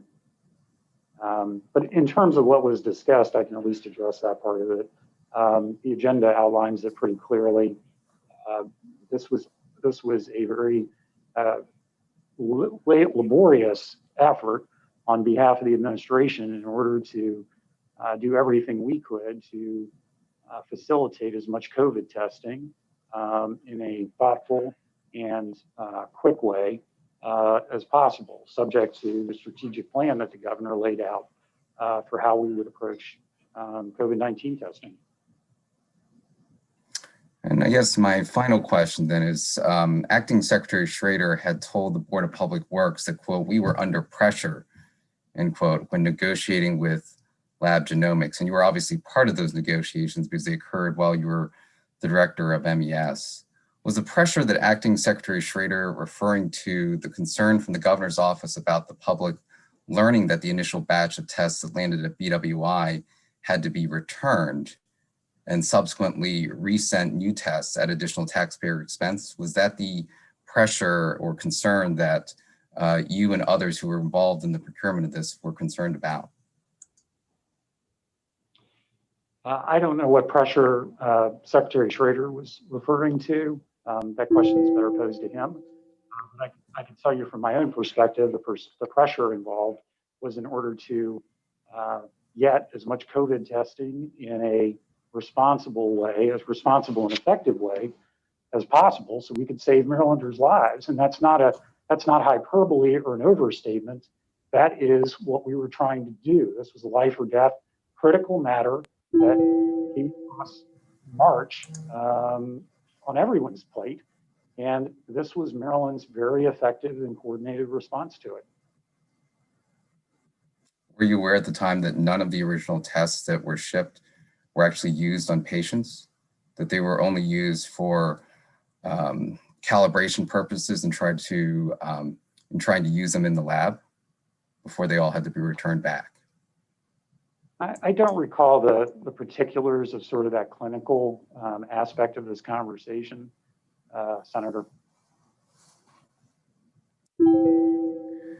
Last question, not related to this. Mr. Schering was really new at the time in the organization in MES, but not long after he arrived as a staff person at MES, that he immediately started going on trips with you, oftentimes as the only MES staffer. Was there a reason he was so integral to your work at MES? My answer to that, Senator, would be that Mr. Schering was doing his job. You asked him to come. You asked him to come on all these trips that he attended with you? I wouldn't say that I asked him to come on trips. that was a core function of Mr. Shearing's job for MES. His job initially was strategic partnerships executive, and later he took on additional responsibilities, including oversight of our entire partnerships operation and engaging with stakeholders internally and externally was a key critical component of his work. And I apologize if I missed this earlier, but did he report directly to you? He did from, I believe, October of last year on. Prior to that, he reported to Ms. Whiten. No, pardon me. Prior to that, he reported to Mr. Pennington, who was the head of strategic partnerships. And then immediately prior to that, he reported to Ms. Whiten, as I recall. Okay. Were there any other staffers at MES that took trips in conjunction with ones that you had taken to this number or degree as Mr. Shearing that you recall? Do you mind repeating that question one more time? I'm not sure. Was there any other staffer at MES during your tenure as a director there that took as many trips with you as Mr. Shearing? I couldn't say for sure. I don't think so. But again, no other staffer had the responsibilities that Mr. Shearing had, which were directly relevant to the efforts that we undertook. Okay. All right. Thank you, Mr. McGrath. No further questions. Any other questions from the committee? Mr. Chairs. Delegate Corman. Thank you. Just a brief question about your successor at MES. Did you help with the selection of your successor at MES? I guess, Delegate Corman, nice to see you. I had a role in it as chief of staff in terms of working with the appointments office. I would call it relatively routine for those type of placements. The chief of staff is involved in helping aggregate and put forward recommendations to the governor for key positions in the administration, and that was one of them. And aside from your role as chief of staff, obviously as the former director of MES, did you have some interaction with the incoming director? We did. I certainly felt an obligation to my successor to be available and responsive to him. And certainly, being candid, more so maybe than other positions, because I had institutional knowledge that others didn't have that could be helpful to him. So I tried to make myself as available as possible, despite the fact I was taking on this big new job and there were a lot of demands. And do you recall in your conversations with Dr. Glass informing him that certain employees at MES were quote unquote untouchable? No, I don't. And I've read that term used, and that word certainly didn't come out of my mouth. I don't use that kind of language. Some of the language I've seen reported troubles me. There was a text message talking about one employee disobeying another. Those are not words that I use. And that wasn't attributed to me. I'm just trying to make a point. There were no untouchable employees. Dr. Glass and I did have a conversation about various staff that were close in with the office of the director. And, I shared insight with him about those positions. Is it possible he was paraphrasing you and you might have used a different word? I don't know. Okay, so you're saying that Dr. Glass has a mistaken recollection of your comments to him about a couple of employees in MES? No, I'm not saying that because I don't recall his statement. I'm just saying that the conversation he and I had was around the people who work closely with the director and what their effectiveness was, how to, for him to be able to get up to speed as quickly as possible, who he could look to help him. A moment ago, you said you had read that. So did you read that statement that I referenced a few moments ago about quote unquote untouchable? Delegate, I believe I saw it on I may have seen it in one of the hearings. I can't say for sure where I heard that word, but that word troubled me because that certainly isn't a word I use. And did you ever communicate with Dr. Glass via text message? Yes. And do you recall how you characterized the position as MES director or CEO as you would stylize it to him? I presume you're referring to the cushy gig comment. That was a little bit of a euphemism, just to get the point across to him, or the big leagues. You know, Dr. Glass and I had a friendly relationship, and I'm sure as many of you communicate with people that you're friendly with, sometimes you take a little liberty in how you describe things. But I think by and large, our communications were very professional. And as counsel went over very well, you referred to yourself as CEO. Is Dr. Glass the CEO of MES? You'd have to ask him that. Okay, but CEO, Chief Executive Officer, is a rule. So at no time did you determine what his title would be as the incoming head of MES? Well, the formal title is in statute, but I've heard this conversation about the term CEO. CEO stands for Chief Executive Officer, not to be too rudimentary here, but that is a role, and that is the role that the director of the organization fills. The problem with director, and I share this constructively as you consider the future of MES, is that director in most people's vocabulary that are the type that MES would deal with is a mid to low level manager position. So it was misleading in a lot of cases. You put the title director on something, they didn't understand you run the organization. So Chief Executive Officer is that role, as is chairman, since they're one and the same for that particular position. And for purposes of clarity, I chose to use all three, depending on the circumstances. Thank you, but you do not recall specifically instructing that Dr. Glass would not be referred to as CEO? I don't recall specifically referring to him not being called that. There was a communication from Matthew sharing about the organization chart, and some changes have been made to it that were not appropriate, including moving the lieutenant governor and some other things. And I think as part of that, he asked me about the CEO title.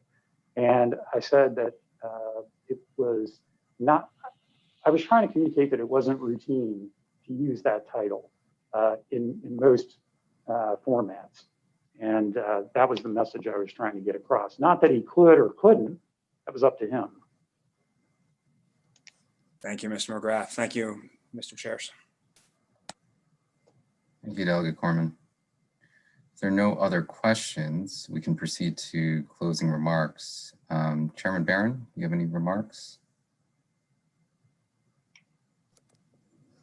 Thank you, Mr. Chair. Just briefly, I mean, it seems to me we've heard a lot of evidence about large, unwarranted, unprecedented payouts for a lateral move within state government. That evidence, I haven't heard much, if any, opposition to that or anything to counter that evidence. A lot of evidence about improper expenses and travel. No, not much of, if any, explanation for those expenses.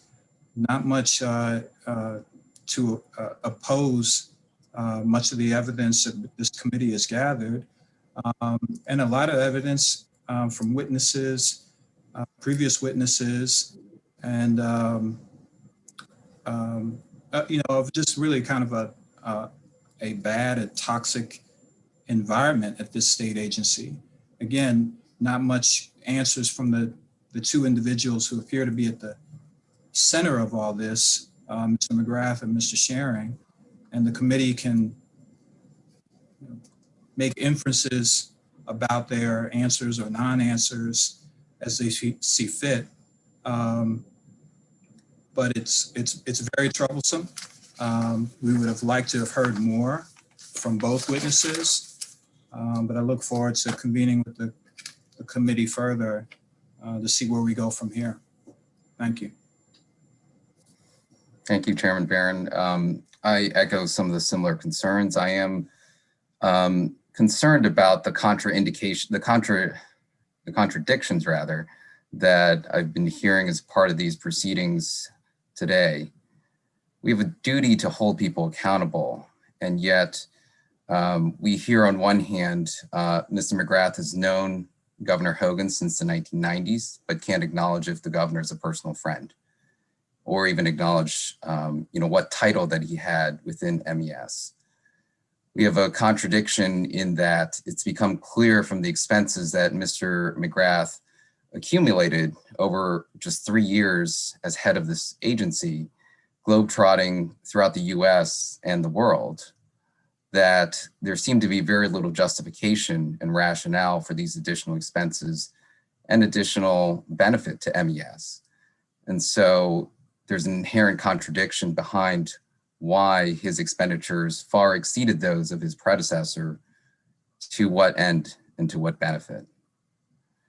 Mr. McGrath has demonstrated that he does have quite a bit of attention to detail, such as calling himself the chairman and director and CEO, but not attention to detail when it comes to other important policies, like hiring a new internal auditor, like following internal reimbursement policies, or on approving his own expenditures.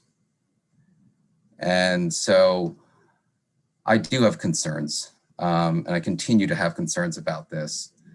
For him to go on to become the governor's chief of staff, this was not a position that's the run-of-the-mill state employee. Mr. McGrath, you were the highest ranking representative of the governor. And as such, you should have held yourself to a higher standard. Instead, you betrayed the public trust for your own benefit. And I think for that, you should be ashamed.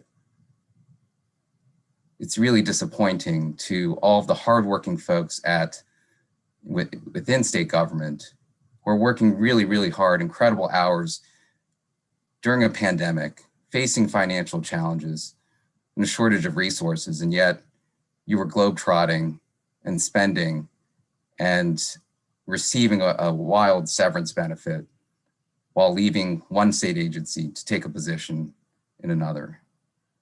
That's really concerning. I want to also mention to the employees at MES that this is not meant to denigrate your agency at all. I think there are a lot of hardworking employees at MES, folks who are doing really critical and essential work for the state and for local governments.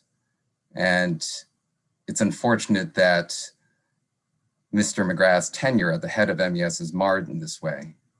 But I think this is an agency that is important, that carries on important functions, and would want to thank all of the hardworking folks at MES who continue to steal forward throughout some of these challenging times. As Chairman Barron mentioned, we hope to continue to get to the bottom of what occurred here. I don't think we have complete answers in terms of what was communicated to the governor and what the governor acknowledged knowing that Mr. McGrath would convey to the board.